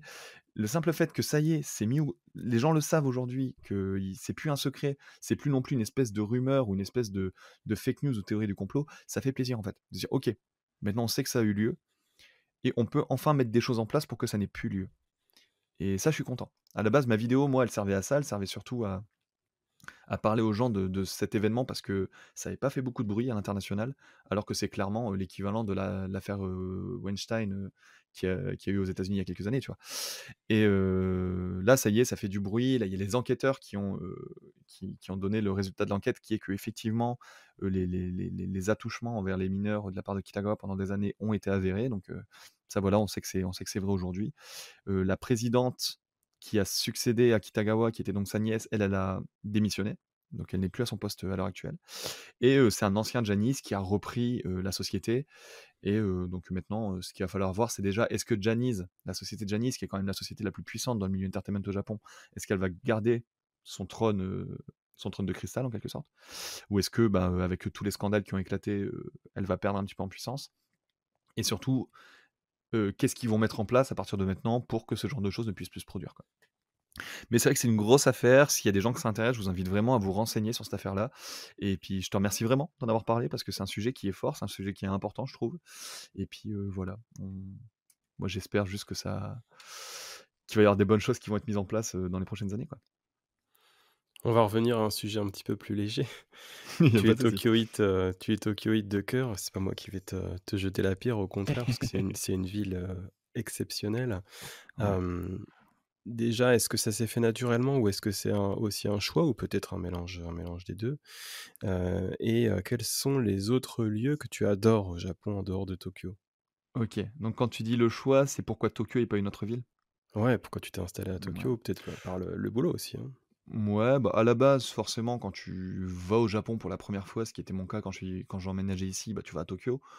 Il y a quelques gens, hein, qui vont directement, dans le Kansai ou des gens qui vont à Fukuoka je leur jette pas la pierre, pareil, c'est des endroits magnifiques, hein, Mais moi forcément non, les 2 choses, c'était que, bah, c'était ma première fois donc j'avais envie d'aller à Tokyo et surtout, bah, si tu veux travailler dans le milieu dans lequel je travaille, c'est à Tokyo que ça se passe, hein. C'est comme en France, si tu as envie de travailler dans les médias, c'est à Paris que ça se passe. Donc forcément la capitale ça a été, c'était pas forcément un choix de ma part, dans ce sens-là, mais en même temps, la ville m'a tellement plu tout de suite et je me suis tellement senti à l'aise et je me suis tellement fait tout de suite des amis, des connaissances, des gens qui sont devenus presque ma seconde famille ici, que non, Tokyo aujourd'hui, ouais, comme tu le dis, hein, c'est vraiment, je suis devenu tokyoïte totalement, hein. D'ailleurs, petite anecdote, le Japon n'est pas encore l'endroit, où j'ai vécu le plus, parce que j'ai quand même vécu 19 ans, au Japon et j'en suis à ma 13e année, en France, pardon. J'ai vécu 19 ans en France et j'en suis à ma 13e année au Japon.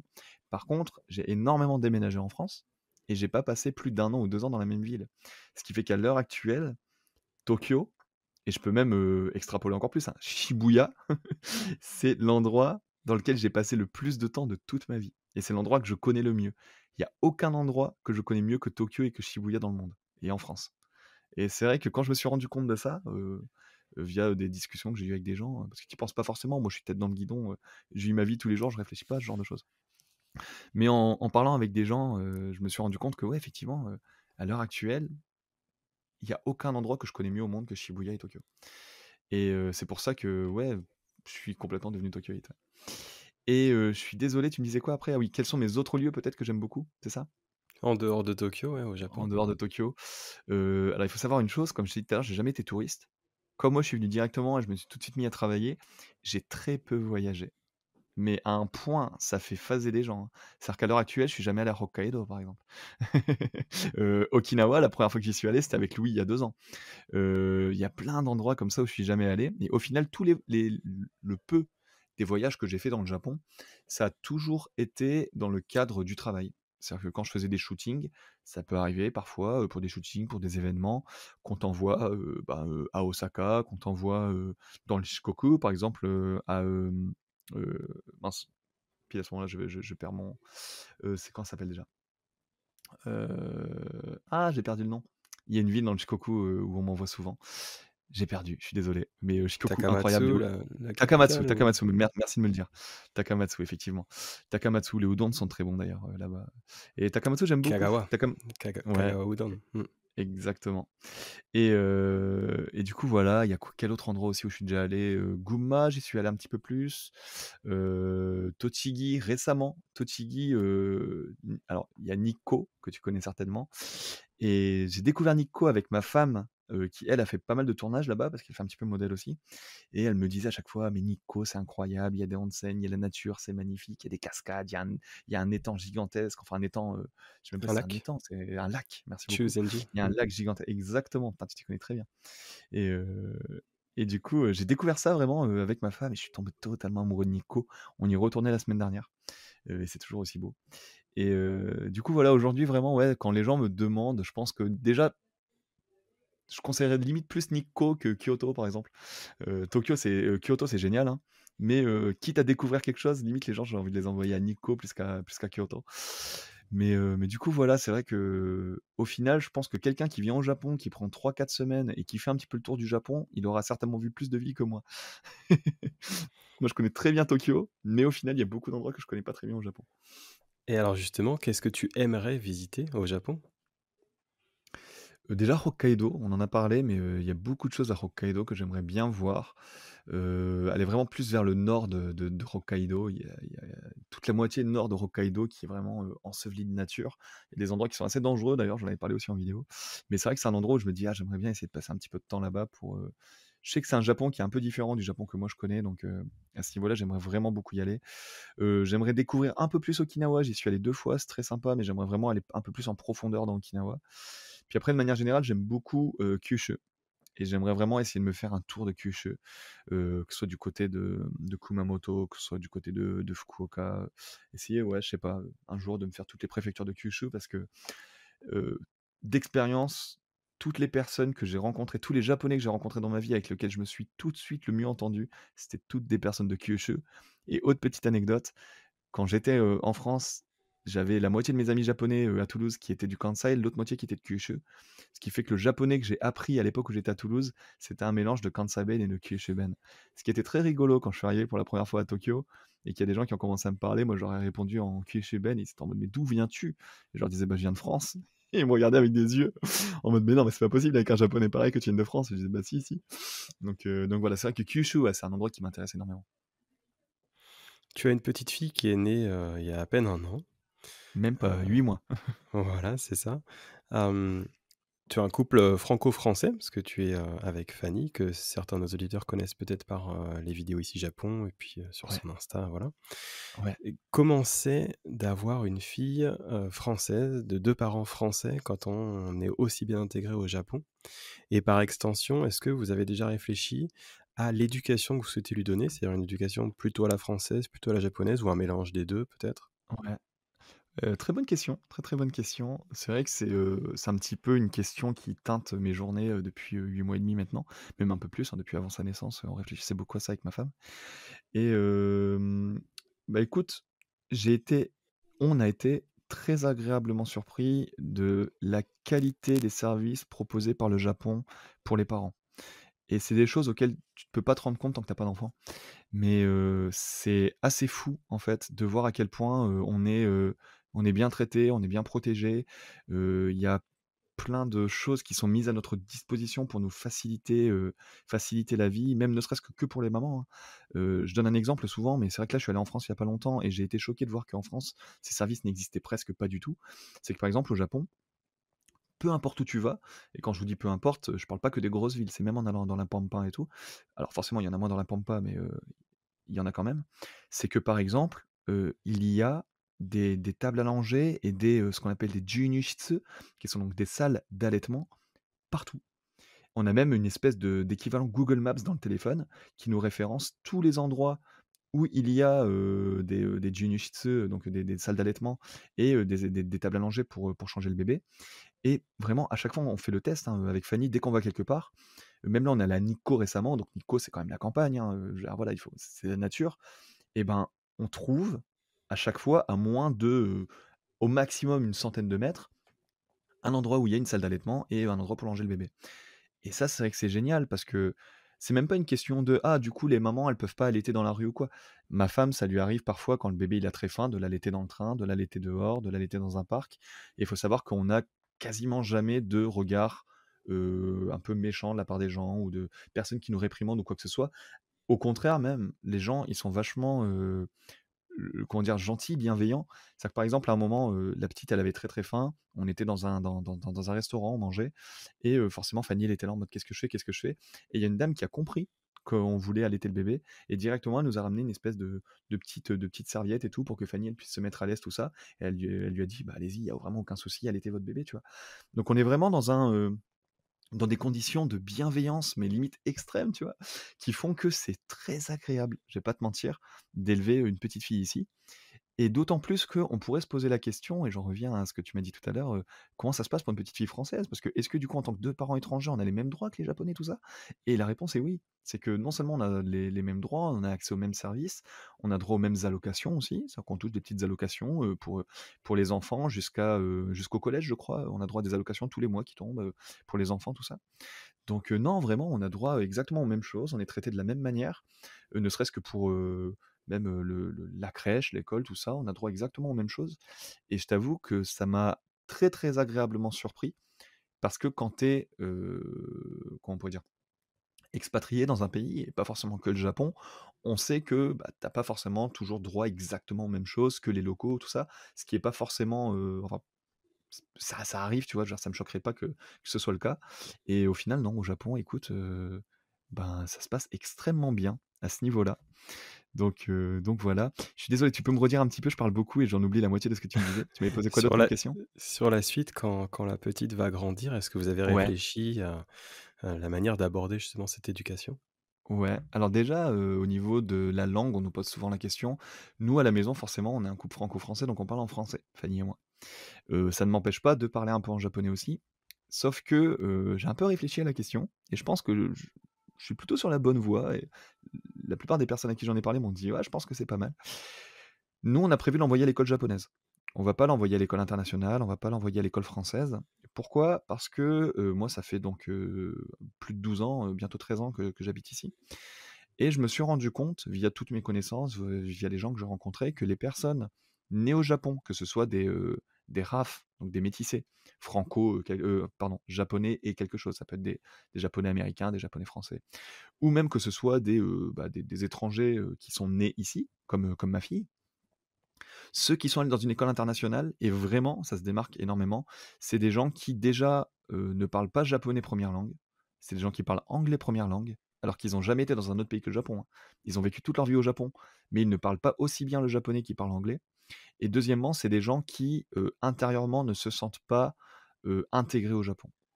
Parce que toute leur scolarité, ils l'ont fait dans un environnement où ils étaient entourés de gaikokujin, où ils parlaient anglais, où, la culture principale, c'était la culture, américaine ou, étrangère.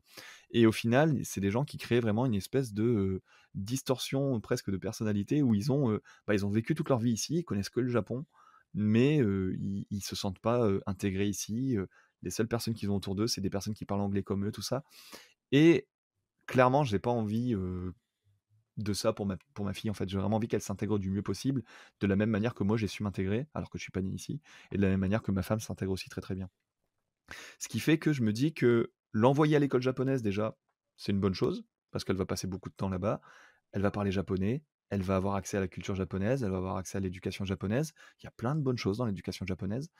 Et tout l'à côté, c'est-à-dire tout ce qui, serait plus justement lié à la culture française et cetera, bah, ça, nous, on s'est donné comme travail, ma femme et moi, de s'en occuper, en fait. C'est-à-dire que, bah, quand on est à la maison, nous, on lui apprendra toutes ces choses qui font qu'on est français et qu'on aime notre culture et cetera. Ça passe par la langue et ça passe par tout le reste. Et après, à côté de ça, dès qu'on sort dehors, bah, autant moi que ma femme, on est capable de parler japonais. Donc avec les gens dans la rue, on parlera en japonais. Ma fille à l'école, elle parlera en japonais. Et au final, voilà, j'essaye, enfin, en tout cas, on va essayer, ma femme et moi, de lui donner au maximum cette double culture en quelque sorte, parce que je pense que c'est peut-être un des plus beaux cadeaux qu'on peut lui faire, ma femme et moi. Voilà.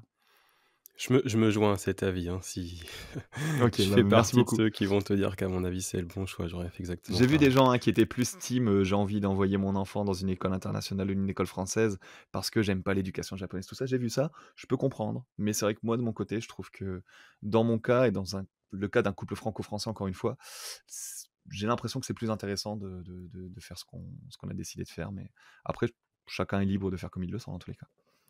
La question corollaire à ça, parce Ouais. qu'on sait que le Japon n'a pas de droit du sol, c'est, bon, tu en as parlé dans plusieurs vidéos, Mmh. les visas, comment on fait dans votre situation à tous les 3? Parce qu'il y a la question du visa, permanent, il y a celle du Mmh. visa de mariage, tout est un petit peu voilà. C'est évidemment une réflexion que vous menez, en permanence, j'imagine? Ouais, bah, moi, à la base, quand on a décidé, enfin, quand on a commencé à discuter sur le fait d'avoir un enfant avec ma femme, il y a, une notion qui était très importante pour moi, c'est que je voulais attendre d'avoir un visa permanent pour avoir un enfant. Parce que je voulais jamais avoir à me poser la question du visa ou avoir le stress du visa alors que je devais m'occuper, d'un petit bébé ici et devoir élever un enfant, tu vois? Je pense que c'est vraiment les gens qui sont déjà allés les gens qui sont déjà allés à l'étranger et qui ont eu à dealer avec des visas savent à quel point ça peut être un stress immense et j'avais vraiment pas envie de ça, ni pour mon enfant, ni pour, nous en tant que famille. Donc j'avais vraiment envie d'attendre, sauf que bon, la petite est arrivée un petit peu plus tôt que prévu, ce qui fait que, bah, j'ai toujours pas de visa, permanent actuellement, ma femme non plus. Elle, elle a un visa travail, moi j'ai un visa entertainment. J'ai appris récemment que mon visa entertainment n'était pas renouvelable en visa permanent, donc je vais être obligé de trouver un autre visa, je sais pas encore quoi, pour, faire un espèce de voilà, je suis obligé de passer par un autre visa, je peux pas passer directement sur un visa permanent. C'est extrêmement chiant. C'est le genre de petites bêtises qui existent dans l'administration japonaise qui te font vraiment, vriller, mais bon, c'est comme ça. Ça fait des histoires à raconter et moi ces histoires à raconter, j'en ai fait une chaîne YouTube donc tant mieux et du coup là actuellement pour, te donner les faits, hein, la petite, elle a donc effectivement un visa parce qu'elle n'est pas japonaise, hein, elle est française, elle a un passeport français et son visa il est calqué sur, soit le visa de ma femme, soit mon visa à moi. À savoir que c'est souvent calqué sur le visa le plus fort. Ma femme, elle a un visa travail. Le visa travail, selon l'administration japonaise, il est un petit peu plus fort que le visa, entertainment que j'ai. Donc, bah, elle a le même visa que ma femme, ce qui fait que quand ma femme renouvelle son visa, elle renouvelle le visa du bébé en même temps, en gros. Et récemment, on a appris que, alors je veux pas dire de bêtises, mais j'ai vu passer l'info, à vérifier, je prends des pincettes, mais qu'apparemment, il y a des choses qui étaient en train de changer au niveau de la loi sur les visas, qui fait qu'un enfant qui était né au Japon et qui avait fait ses études au Japon, normalement, à l quand il passe à l'âge adulte, il peut obtenir un visa permanent d'office. Voilà. Avant, c'était pas forcément le cas. Apparemment, maintenant, c'est le cas. Donc, ou en tout cas, ça va être le cas. À vérifier, mais ce serait une bonne chose, pour ma fille, je serais très content qu'elle l'ait. J'élargis encore un petit peu, même beaucoup. Récemment, on a vu, des choses pas très belles venant de la part de Gai Kokojin, sur le territoire japonais. Tu en as fait 1 ou 2 Ouais, vidéos. Je veux pas citer 2 vidéos, ouais. les personnes, hein, parce que j'ai Tu pas raison, du tu tout raison. envie de Je l'ai pas fait, donc tu pas obligé de le faire. ouais, je partage cette vision. Est-ce que ça fait du mal à la communauté d'expatriés au Japon et comment faire pour endiguer un petit peu ce problème ou le compenser? Ouais. Alors pour expliquer pour les quelques personnes qui peut-être n'ont pas suivi ça, en gros ce qui se passe c'est que depuis la réouverture des frontières, on fait face à, une nouvelle mode qui consiste, pour certaines personnes, à faire des lives IRL. Donc des lives IRL c'est, bah, des lives dans la rue, dehors, où en gros, bah, tu te filmes, voilà, pendant que tu te promènes dans la rue, tout ça. C'est des lives qui peuvent être très, très sympas. Il y a plein de gens qui font ça de manière, très, très bonne et très intéressante et il y a plein de streamers incroyables dans ce domaine-là. Sauf que là, on a certaines personnes, la plupart ce sont des Américains, hein, c'est pas pour taper sur les Américains, mais là c'est le cas, qui, viennent au Japon et dans d'autres pays asiatiques, dans le seul but d'essayer un petit peu de foutre le bordel, d'essayer de voilà, je sais pas si je peux utiliser des gros mots, donc j'essaie d'éviter de le faire, mais Tu peux. On n'est pas sur YouTube, donc les marques et les gros mots OK, sont autorisés. bon, clairement, voilà, c'est des gens qui sont là pour emmerder les gens, pour, Ouais. même c'est malsain, quoi. Je veux dire, il y en a un, par exemple, un des plus connus, qui a carrément, été, dire à des Japonais dans le train, «Vous avez mérité Hiroshima, Nagasaki, vous inquiétez pas, on va vous refaire la même chose bientôt», tu vois? Donc on est sur des choses qui sont d'une extrême violence quand même et d'ailleurs, j'en avais fait une première vidéo parce que moi, j'avais vu passer ce genre d'extrait. J'en ai fait une deuxième vidéo parce que je me suis rendu compte après coup que ça allait même beaucoup plus loin. C'est-à-dire que dans toutes ces personnes-là, il y a même des personnes qui, ont commis en live en plus et c'est ça qui est terrible, des choses de type, agression sexuelle, parfois des choses même sur mineurs et cetera. Ça va beaucoup plus loin que que la simple, personne qui va emmerder des gens dans le train et c'est vrai que c'est extrêmement problématique parce que, là où dans la première vidéo que j'avais faite il y a déjà 2 ou 3 mois, je disais à l'époque qu'on avait déjà eu ça avec Logan Paul, à une certaine époque, qui avait fait pareil, des choses assez connes. Il en avait fait des vidéos YouTube et lui, il avait été taclé et derrière il s'était excusé, il avait fait des excuses publiques et il a jamais recommencé. Il a fait d'autres conneries ailleurs, mais je veux dire, en tout cas, au Japon et en Asie, il a arrêté ses conneries. Je me disais: «Est-ce que ces gens-là, au bout d'un moment, il va y avoir voilà, un mea culpa de leur part?» Ils vont dire: «OK, on a fait des conneries, on arrête», tu vois? Et je suis assez positif comme personne, donc j'imaginais ça. Sauf qu'entre cette vidéo et aujourd'hui, bah, on c'est l'inverse qui s'est passé, c'est qu'il y a de plus en plus de gens, qui ont commencé à faire la même chose. Donc là, on est sur plus d'une dizaine de personnes qui font ce genre de truc, aujourd'hui de manière, quotidienne, hein, c'est tous les jours. Il y a des lives comme ça un peu partout dans le Japon et dans d'autres pays d'Asie et c'est vrai que du coup, on se dit: «Mais qu'est-ce qu'on peut faire, en fait?» Parce que, rien ne les arrête. À chaque fois, ils essayent d'aller, de plus en plus loin, tout en étant en dehors des textes de loi. C'est-à-dire qu'ils sont dans un espèce de flou juridique où, on a plein de clips où les flics arrivent pour les arrêter. Sauf que, ben, aux flics, tu leur dis quoi? Tu dis: «Ouais, bah, ce mec-là, il a mal parlé à quelqu'un, il a» tu vois? À partir du moment où tu as pas frappé quelqu'un directement ou quoi, la police, elle peut rien faire et du coup, ils s'en sortent à chaque fois en disant: «Ah non, c'est un malentendu, vous avez pas compris, c'était une blague» et ils s'en sortent avec ça, tu vois? Malgré tout ce qu'ils font et c'est horrible et la seule solution qui existerait, pour moi, selon moi en tout cas, c'est, c'est que les plateformes qui leur donnent la possibilité de faire ce qu'elles font, s'en chargent en fait. Et là actuellement et c'est là où ces mecs-là, ils sont très forts, c'est que, bah, ils savent très bien qu'il y a aucune plateforme qui accepterait leur contenu. Parce que tu mets ça sur YouTube, tu mets ça sur, Twitch, c'est ban directement. Sauf que récemment, il y a une autre plateforme qui est apparue pour faire concurrence à Twitch, qui s'appelle Kick et c'est une plateforme qui est connue parce qu'elle a quasiment, aucune restriction. Tu peux faire ce que tu veux. Tu peux dire tous les N-words, tous les machins que tu veux, jamais personne ne sera banni et c'est très, très dur de se faire bannir et tu as pas de bannissement, définitif. Tu as que des bannissements temporaires de 3 jours sur Kick.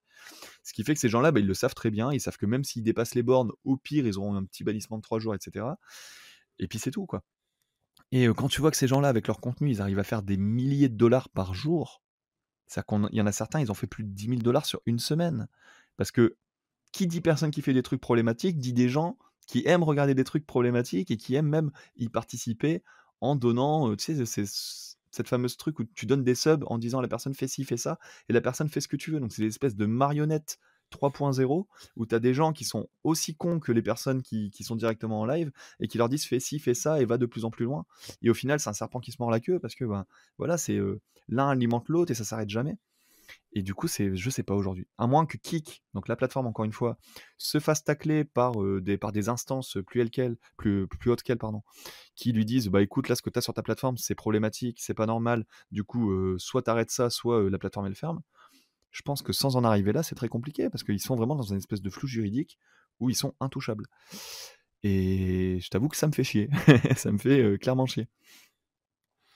On dit toujours que c'est, difficile de se faire des amis au Japon, qu'on n'a jamais de vrais amis.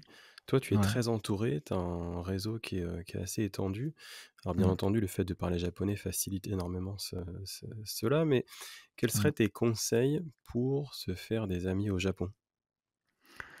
Alors c'est vrai que c'est quelque chose qui revient souvent et je vois la difficulté qu'éprouvent beaucoup de gens, hein, on va pas se mentir, à se faire des amis au Japon, et c'est vrai que c'est quelque chose que moi j'ai jamais ressenti. Ce qui fait que je me dis: «OK, il y a quelque chose qui a joué quelque part, qui a fait que moi j'ai pas ressenti ça». Qu'est-ce que c'est? J'ai commencé à poser un petit peu des éléments de réponse sur ce questionnement, pardon, que j'ai eu. La première, c'est que moi, c'est vrai, encore une fois, j'ai eu la chance de déjà parler japonais avant de venir. Donc, mon japonais s'est amélioré entre-temps, mais j'avais déjà suffisamment de japonais pour discuter avec des gens quand je suis arrivé au Japon. Ce qui fait que j'ai jamais ressenti la barrière de la langue. Ce qui est déjà un gros plus quand tu veux te faire des amis. La deuxième chose, qui est limite la plus importante, j'ai l'impression, c'est que quand j'étais en France et que j'avais donc ces amis japonais avec qui je passais tout mon temps, ils m'ont appris non seulement la langue japonaise, mais ils m'ont surtout donné tous les codes sociaux, si tu veux, la manière de se comporter quand tu es entre japonais et cetera. C'est que moi, j'ai fait des soirées avec que des Japonais avant même de venir au Japon. Donc eux, quand ils sont entre Japonais dans un appartement, même si c'est en France, ils sont japonais, hein, tu peux pas faire plus japonais que des Japonais dans une pièce. Ce qui fait que très rapidement, j'ai chopé les codes, j'ai chopé même les petites vannes, les manières de dire certaines choses. Et au final, tout cet aspect beaucoup plus socio-culturel quelque part, c'est limite le plus beau cadeau qu'ils ont pu me faire parce qu'en arrivant ici, comme je t'ai dit, de la même manière que je parlais le Kansai-ben, le Kyushu-ben et que les gens ils étaient en mode: «Mais what the fuck? D'où tu sors là, le petit Frenchie qui nous parle en Kyushu-ben?» Bah, j'avais aussi, cette espèce d'humour japonais, par exemple. J'avais aussi, ce phrasé, cette manière de se comporter, même le petit hochement de tête, ce genre de choses, tu vois? C'est des choses que j'avais déjà assimilées et au final, la plupart des Japonais que j'ai rencontrés à cette époque-là, limite, ils me disaient: «Mais, on a vraiment l'impression de faire face à juste un Japonais qui a mis un costume de gaijin et pas un gaijin qui débarque au Japon». Et c'est vrai qu'au final, même encore aujourd'hui, hein, si par exemple tu me mets, dans une salle avec tous mes potes japonais, je passe une soirée avec eux et là il y a ma mère qui m'appelle et je commence à switcher en français, ils font tous une tête en disant: «Ah putain, c'est vrai que Mitsou il est français» et on me l'a dit plein de fois, tu vois, sur toutes mes années passées au Japon. Ce qui fait que moi je pense, voilà, cet aspect-là, le fait d'avoir déjà tous ces codes socioculturels et d'avoir le japonais, c'est peut-être ce qui m'a le plus aidé effectivement à facilement me faire des amis et des vrais amis. Parce que souvent il y a la notion de faux amis au Japon, un concept que moi je comprends pas trop, où les gens t'expliquent qu'au Japon, même si tu te fais des amis, c'est pas des vrais amis et en vrai ils s'en foutent de toi et tout.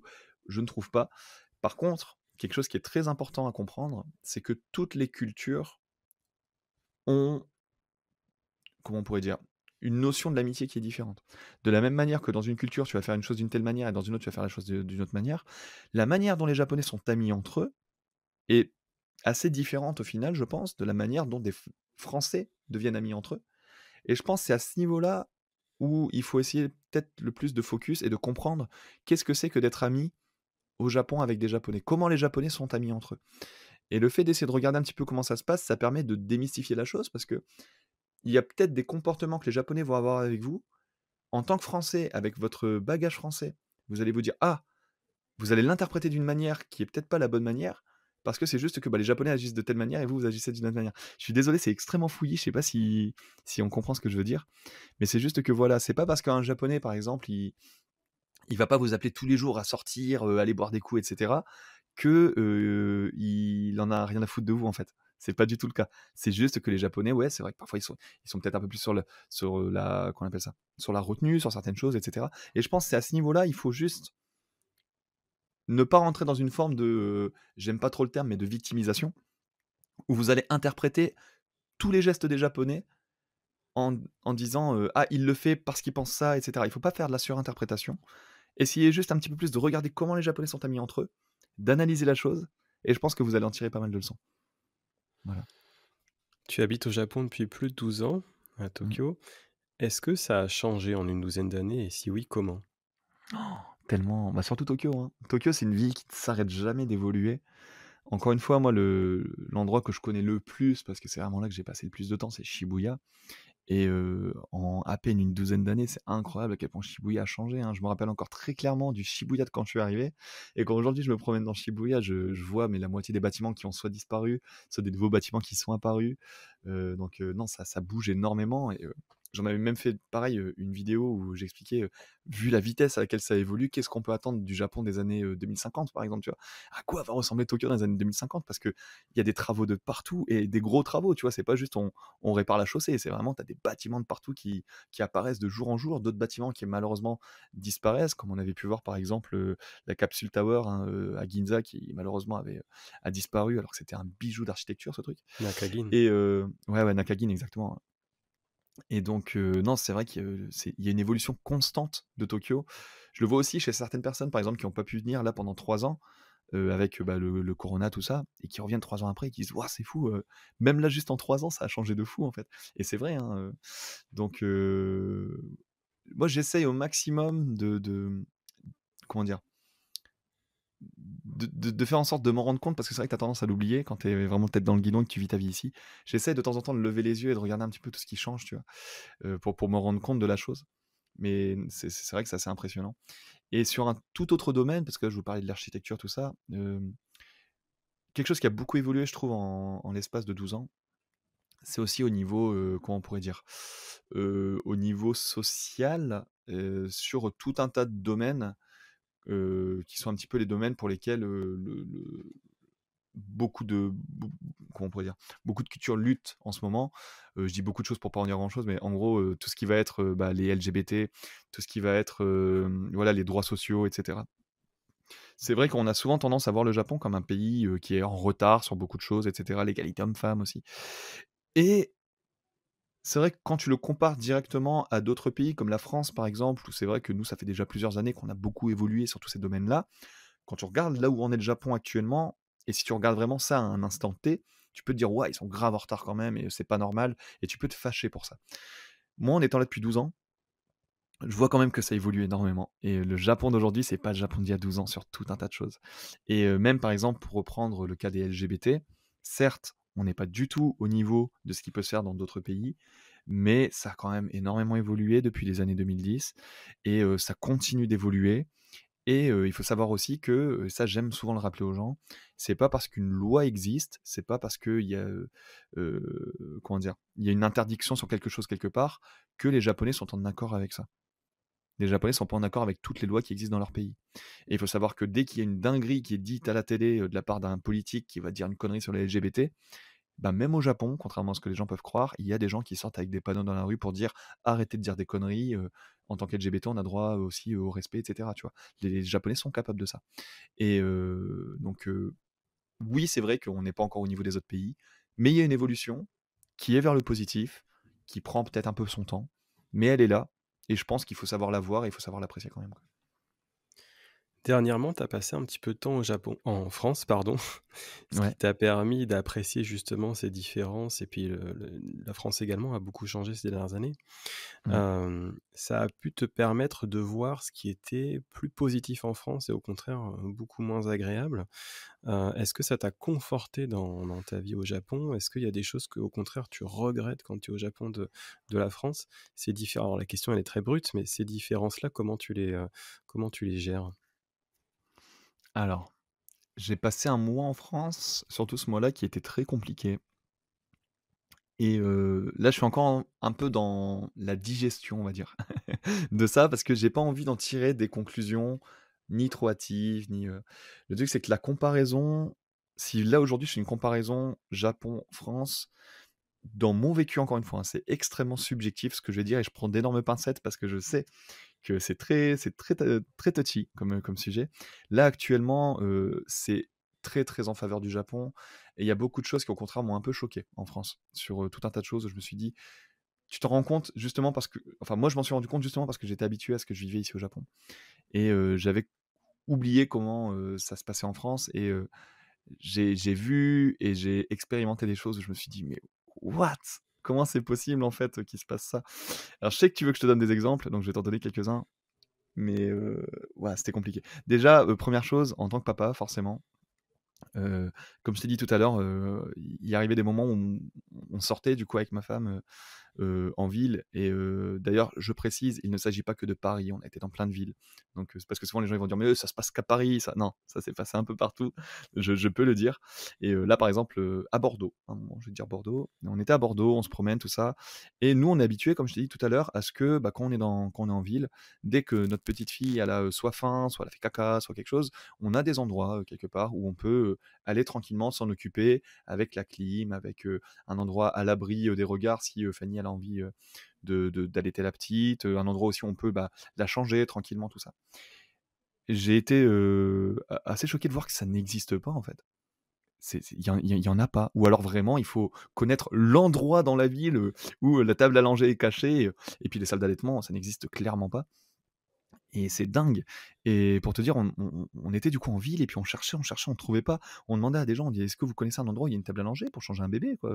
Même une toilette publique où il y a une table rabattante pour changer un bébé, il y a rien. Les gens disaient: «Ah non, ça n'existe pas ça monsieur». Mais comment vous faites en fait? Franchement, clairement, moi je veux donner un gros big up aux mamans et même aux papas, hein, français. Franchement, vous êtes des warriors, je sais pas comment vous faites parce que c'est incroyable. Pour te dire, j'ai même vu une dame, en plein milieu donc de la rue Sainte-Catherine, la grosse rue à Bordeaux, qui était au milieu des passants avec une petite serviette par terre sur les pavés en train de changer la couche de son bébé. Parce qu'elle avait nulle part où le faire et je trouve ça choquant, en fait. Parce que et encore une fois, hein, c'est pas pour faire un comparatif, mais là, malheureusement, la comparaison se fait. Au Japon, tu vas dans n'importe quelle toilette. public ou quoi que ce soit, il y a toujours un truc rabattant pour pouvoir changer ton bébé. C'est le minimum. Dans les meilleures toilettes, et c'est quand même une globalité, hein, c'est 90% des toilettes, tu as même un petit siège que tu peux mettre devant les toilettes de la maman ou du papa pour si jamais tu as envie de faire caca, que tu as un endroit où poser ton bébé et qu'il soit assis, tu vois. Donc c'est pour vous dire à quel point le truc il est poussé. Donc ce genre de choses, tu vois, pour moi, c'est quand j'en ai discuté avec des gens, les gens ils m'ont dit: «Ouais, mais ça Mitsu, tu comprends pas, c'est des besoins secondaires, il y a d'autres choses plus prioritaires sur lesquelles on met l'accent, il y a des choses». Sauf que moi, je trouve pas. Alors c'est peut-être juste moi, c'est peut-être moi qui suis un peu naïf, mais je trouve qu'au contraire, ça devrait être des besoins primaires parce que qu'est-ce qu'il y a de plus primaire que de s'occuper d'un petit bébé qui vient de naître en fait? D'avoir accès à des endroits où tu peux t'en occuper tranquillement, sans être sous la chaleur d'une canicule, sans être sous, le regard des gens qui te regardent quand tu allaites. Parce que pareil, comme je disais tout à l'heure, il y a beaucoup de gens qui critiquent ça, en disant: «Oui, mais si le Japon fait des salles d'allaitement, c'est parce que les Japonais ne supportent pas le regard». C'est faux, c'est totalement faux. Je vais vous dire, ça peut arriver, hein, on n'est pas à l'abri d'eux, mais d'expérience, ça fait 8 mois que ma femme, elle allaite autant à l'extérieur qu'à l'intérieur et dès qu'elle allaite à l'extérieur, il y a jamais personne pour rien lui dire et il y a pas de regard, spécial. Donc en France, là où je trouve ça vraiment problématique, c'est qu'on ne te donne pas de salle d'allaitement, donc on te dit clairement: «Faites ça dehors» et quand tu le fais dehors, il y a des gens qui te regardent bizarre. Comment je fais au bout d'un moment? Il faut bien que je l'allaite le bébé, tu vois? Je vais pas le laisser mourir de faim. Donc tu vois ce genre de choses, là je t'en cite un, hein, mais c'est des choses où je me dis: «Waouh, c'est OK». Le fait que l'accent ne soit pas mis sur ce genre de choses, j'ai trouvé ça un peu bizarre. Après autre chose aussi, c'est de manière générale, alors je veux pas faire de généralité, c'est pour ça que je t'ai dit tout à l'heure, je suis un peu dans la digestion, tout ça. Sauf que je me suis retrouvé dans beaucoup, beaucoup, beaucoup de cas à une espèce de forme de, je vais pas dire de malveillance, mais de non-bienveillance, on va dire, entre les gens, qui est assez, limite symptomatique de tout le reste, en fait. J'ai l'impression qu'il y a un manque d'empathie générale, où les gens sont très, à penser surtout à eux, ce qui est pas une mauvaise chose, c'est très bien, pensez à vous, vraiment, il faut savoir penser à soi, mais il faut savoir regarder un petit peu ce qui se passe autour aussi et essayer de voir un petit peu la globalité. Ce qui se fait très bien au Japon pour le coup, hein, c'est limite, l'extrême inverse au Japon, mais je me suis retrouvé des fois face à des trucs où je me dis: «Mais comment on peut en arriver à aussi mal parler à des gens que tu ne connais pas?» ou genre parfois il y a cer je vais te donner un exemple qui est très parlant. Le dernier jour en France, on décide avec ma mère et avec, Fanny de se faire une petite bouffe tous ensemble, un truc très sympa, tu vois? Pour vraiment, voilà, c'est la dernière journée, on se fait plaisir. On va dans les magasins, on fait des courses et à un moment, je me dis: «Tiens, on va se prendre un bon morceau de pâté. On va se faire un bon pâté ce soir, trop bien», tu vois? Je vais à la boucherie, donc je tombe sur, un gars qui est jeune en plus, qui a peut-être la trentaine, tu vois? Qui a mon âge et je lui dis: «Bonjour monsieur, alors je voudrais un pâté, c'est lequel que vous avez dans lequel il y a le moins de gras? Parce que, voilà, les gros morceaux de gras, moi et ma femme, on a un peu de mal, voilà, lequel vous nous conseillerez?» Et là, le mec, texto, il me répond: «Oh non, mais si tu aimes pas le gras, moi je t'en vends pas, hein». Et tu fais: «Quoi?» Mais vraiment à ce moment-là, je me suis retourné, on s'est regardé ma mère, ma femme et moi, en étant: «Mais il a vraiment dit ça?» Et tu es en mode: «Mais c'est pas la question». Mais je sais pas. Est-ce que ça te choque aussi ou est-ce que c'est que moi? Je sais pas, vraiment, je m'en rends pas Bien compte. sûr, bien C'est sûr que fou. ça me choque, ouais. C'est bizarre, tu vois? Et cette espèce de truc où, il y a pas de bienveillance entre les gens. C'est chacun sa vie, de son côté et tout, ce qui peut être une bonne chose dans plein de domaines. Je reviens pas là-dessus. Mais il y a plein de fois où on a besoin d'être bienveillant envers les autres. On a besoin d'essayer de comprendre un petit peu la situation dans laquelle est, la personne en face de toi. Genre, il y a plein de moments où moi, j'étais dans des galères pas possible sur plein de domaines où j'avais besoin de l'aide de certaines personnes et ces personnes-là, elles s'en foutent de toi, mais elles m'envoyaient chier comme pas permis et tu dis: «What?» Il y a un autre truc assez choquant, j'en ai parlé à Tev justement hier et il était en mode: «Tu es sérieux?» tu vois? Les Uber, il faut qu'on en parle. Alors lui, il a eu des mauvaises expériences avec les Uber aussi en France. Moi, il s'est passé quelque chose de très particulier, c'est que moi j'avais la Japan Expo du coup cet été. Première fois que j'allais à la Japan Expo, ça s'est extrêmement bien passé. Mais donc moi à ce moment-là, j'avais un appartement qui m'a été prêté par un pote qui était dans le centre de Paris, qui était à République, tu vois? Et du coup, le matin, moi, je partais à Villepinte, donc avec un Uber. Et donc, je me retrouve le premier matin, je commande mon Uber, donc je vérifie, ça prend à peu près 45 minutes pour aller au parc des expositions. Je me dis: «OK, nickel». Je pars avec 1 heure d'avance. Je me dis: «Voilà, moi, j'aurai un quart d'heure, une fois arrivé sur place». Sauf que, ben, à chaque fois qu'il y a un gars qui me prend sur l'application, 10 secondes après, il se désiste. Et ça me dit: «Votre chauffeur s'est désisté, on est en train de chercher un nouveau chauffeur». Là, tu as un nouveau chauffeur qui arrive, il se désiste. Ça a duré 1 heure. Pendant 1 heure, il y a personne qui voulait me prendre. Du coup, moi, j'ai commencé à réfléchir, je fais: «Putain, qu'est-ce que je fais? Est-ce que je prends le train?» Sauf que le problème, c'est que le train, toi-même tu sais, le jour de Japan Expo, c'est impossible, tu vois? Surtout quand, bon, tu commences à devenir un petit peu connu, tu te dis: «C'est impossible de prendre le train», tu vois? Donc vraiment, j'étais en mode: «Mince, je fais quoi? Qu'est-ce que je peux faire?» tu vois? Et au bout d'un moment, il y a un gars qui m'a pris et le lendemain, rebelote. Le lendemain, les mecs, ils se désistent un par un et je comprends pas, tu vois? Et le lendemain, du coup, le gars qui me prend, je rentre dans la voiture et il me fait: «Ah mais tu pas chinois toi?» Et je dis: «Bah non». Et il me fait: «Ah mais moi je pensais que c'était chinois, j'ai failli pas te prendre». Et là, j'ai compris. C'est que moi, mon compte Uber, je l'ai fait au Japon. Ce qui fait que mon nom, il est écrit, en katakana, si tu veux, en écriture japonaise. Et je ne peux pas le changer. J'ai essayé parce que j'ai vu à quel point ça me mettait dans la galère, je ne peux pas le changer. Ce qui fait que les conducteurs Uber, quand ils voient un nom katakana, eux, ils croient que c'est du chinois écrit, volontairement, ils se désistent parce qu'ils veulent pas prendre de clients chinois. Et j'ai trouvé ça dingue. Vraiment, j'ai trouvé ça dingue et sur les 4 jours, à chaque fois, rebelote, dès que je commandais un Uber, j'avais au minimum, un bon 20-30 minutes d'attendre avant que tu aies un gars qui accepte miraculeusement de prendre un Chinois dans sa voiture, tu vois? Enfin voilà, c'est plein de choses comme ça que j'ai vécu là pendant un mois et c'était tellement, là je t'en ai donné 2-3 mais en vrai vraiment je peux t'en citer une quinzaine, une vingtaine de trucs comme ça, qui sont des choses que tu verras jamais au Japon. Vraiment clairement, tu verras jamais ça au Japon et heu Et oui, il y a plein de choses qui sont bien en France et je pourrais t'en citer, hein. Je veux dire, heu, la boulangerie, les viennoiseries, vos sandwichs qui sont incroyables, même la sécurité sociale. La sécurité sociale, il faut le dire, c'est incroyable. Au Japon, ça va, tu vois, on a 70 de remboursés. Mais c'est qu'en France, s'il y a bien un truc qui est fou, c'est la sécurité sociale. Il y a plein de choses incroyables en France. Je suis un défenseur de la France quand même. Je trouve que la France, c'est un magnifique pays, il y a des endroits magnifiques. Mais clairement, il y a des problèmes à beaucoup de niveaux et je pense qu'il faut savoir le dire, en fait. Ça que le problème, c'est que quand tu en parles, les gens ils disent: «Ah ouais, mais tu fais du French bashing, tu es un facho, tu détestes la France». C'est pas vrai. C'est juste que quand il y a un truc qui fonctionne pas, il faut savoir le dire aussi. De la même manière que quand il y a quelque chose qui marche pas au Japon, je suis le premier à le dire, tu vois? Mais là, non, c'était vraiment très compliqué mon voyage en France, je t'avoue, je suis revenu plus fatigué que quand je suis parti alors que c'était censé être des vacances. Et ma femme, elle, elle arrive au bout d'une semaine en France. On a dû venir en décalé parce que problème, d'administration, on va pas rentrer dans les détails. Elle, elle a eu un mois décalé. Au bout d'une semaine déjà, elle était en mode: «J'en peux plus en fait, je suis fatiguée, j'ai envie de rentrer à Tokyo», tu vois?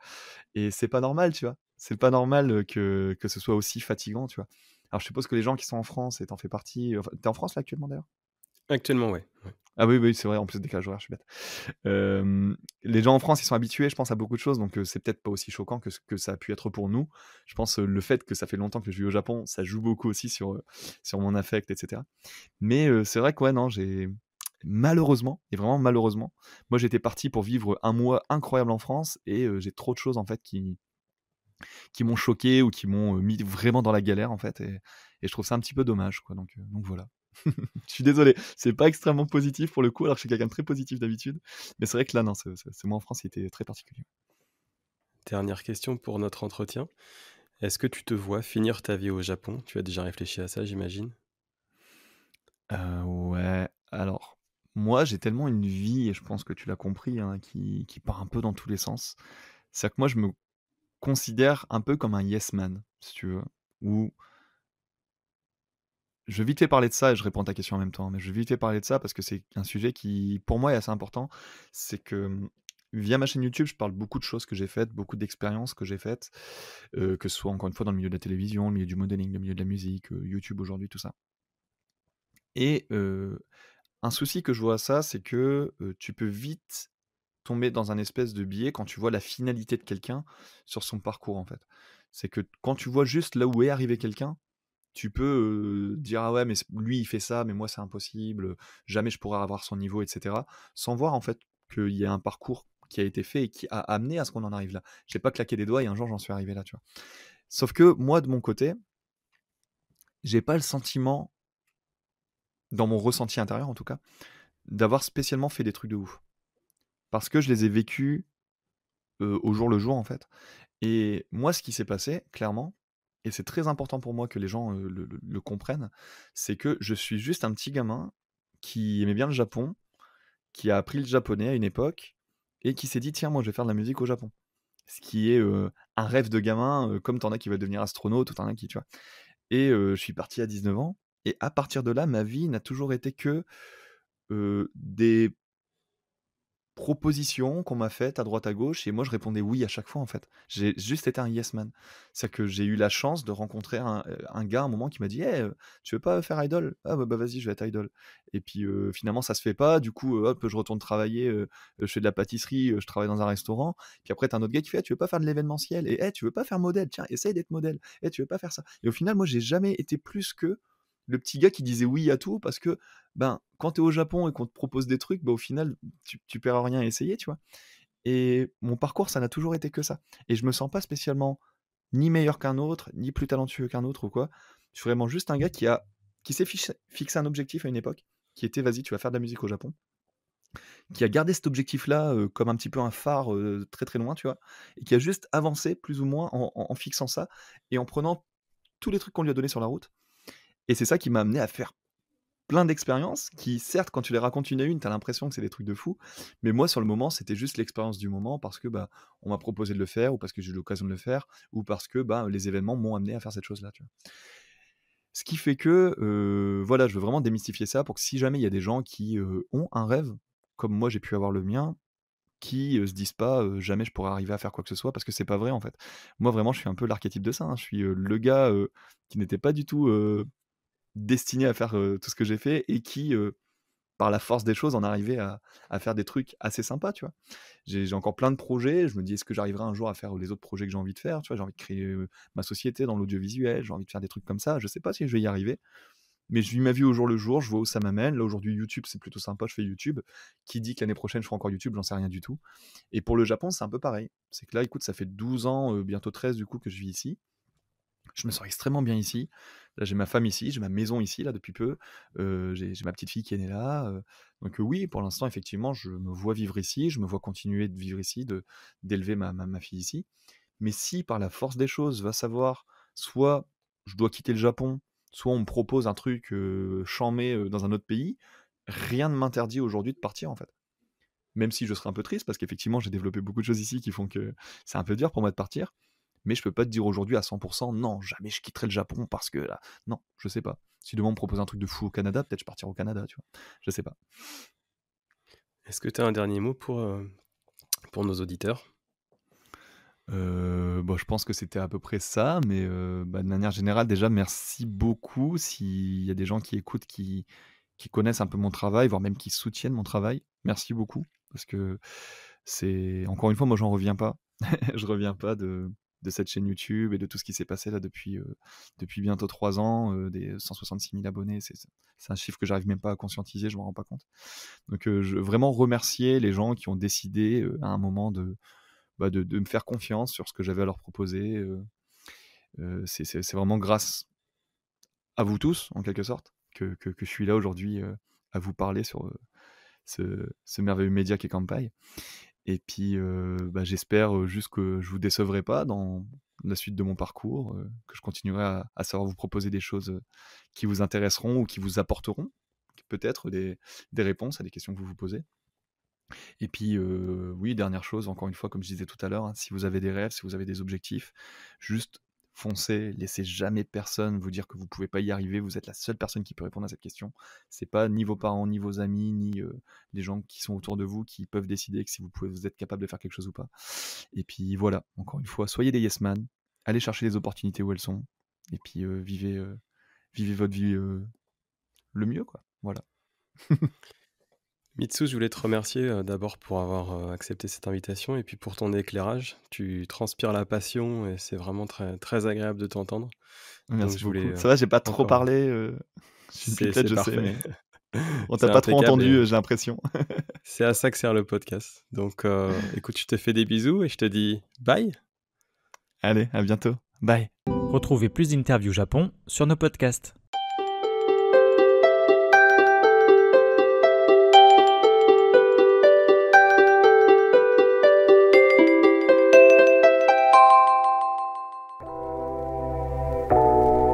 Merci d'avoir écouté cet épisode du podcast Kanpai. Nous espérons qu'il vous a plu et que vous en avez appris plus sur le Japon. N'oubliez pas de vous abonner sur votre plateforme de podcast préférée, de nous noter 5 étoiles si vous le souhaitez, et on vous dit à bientôt pour le prochain épisode.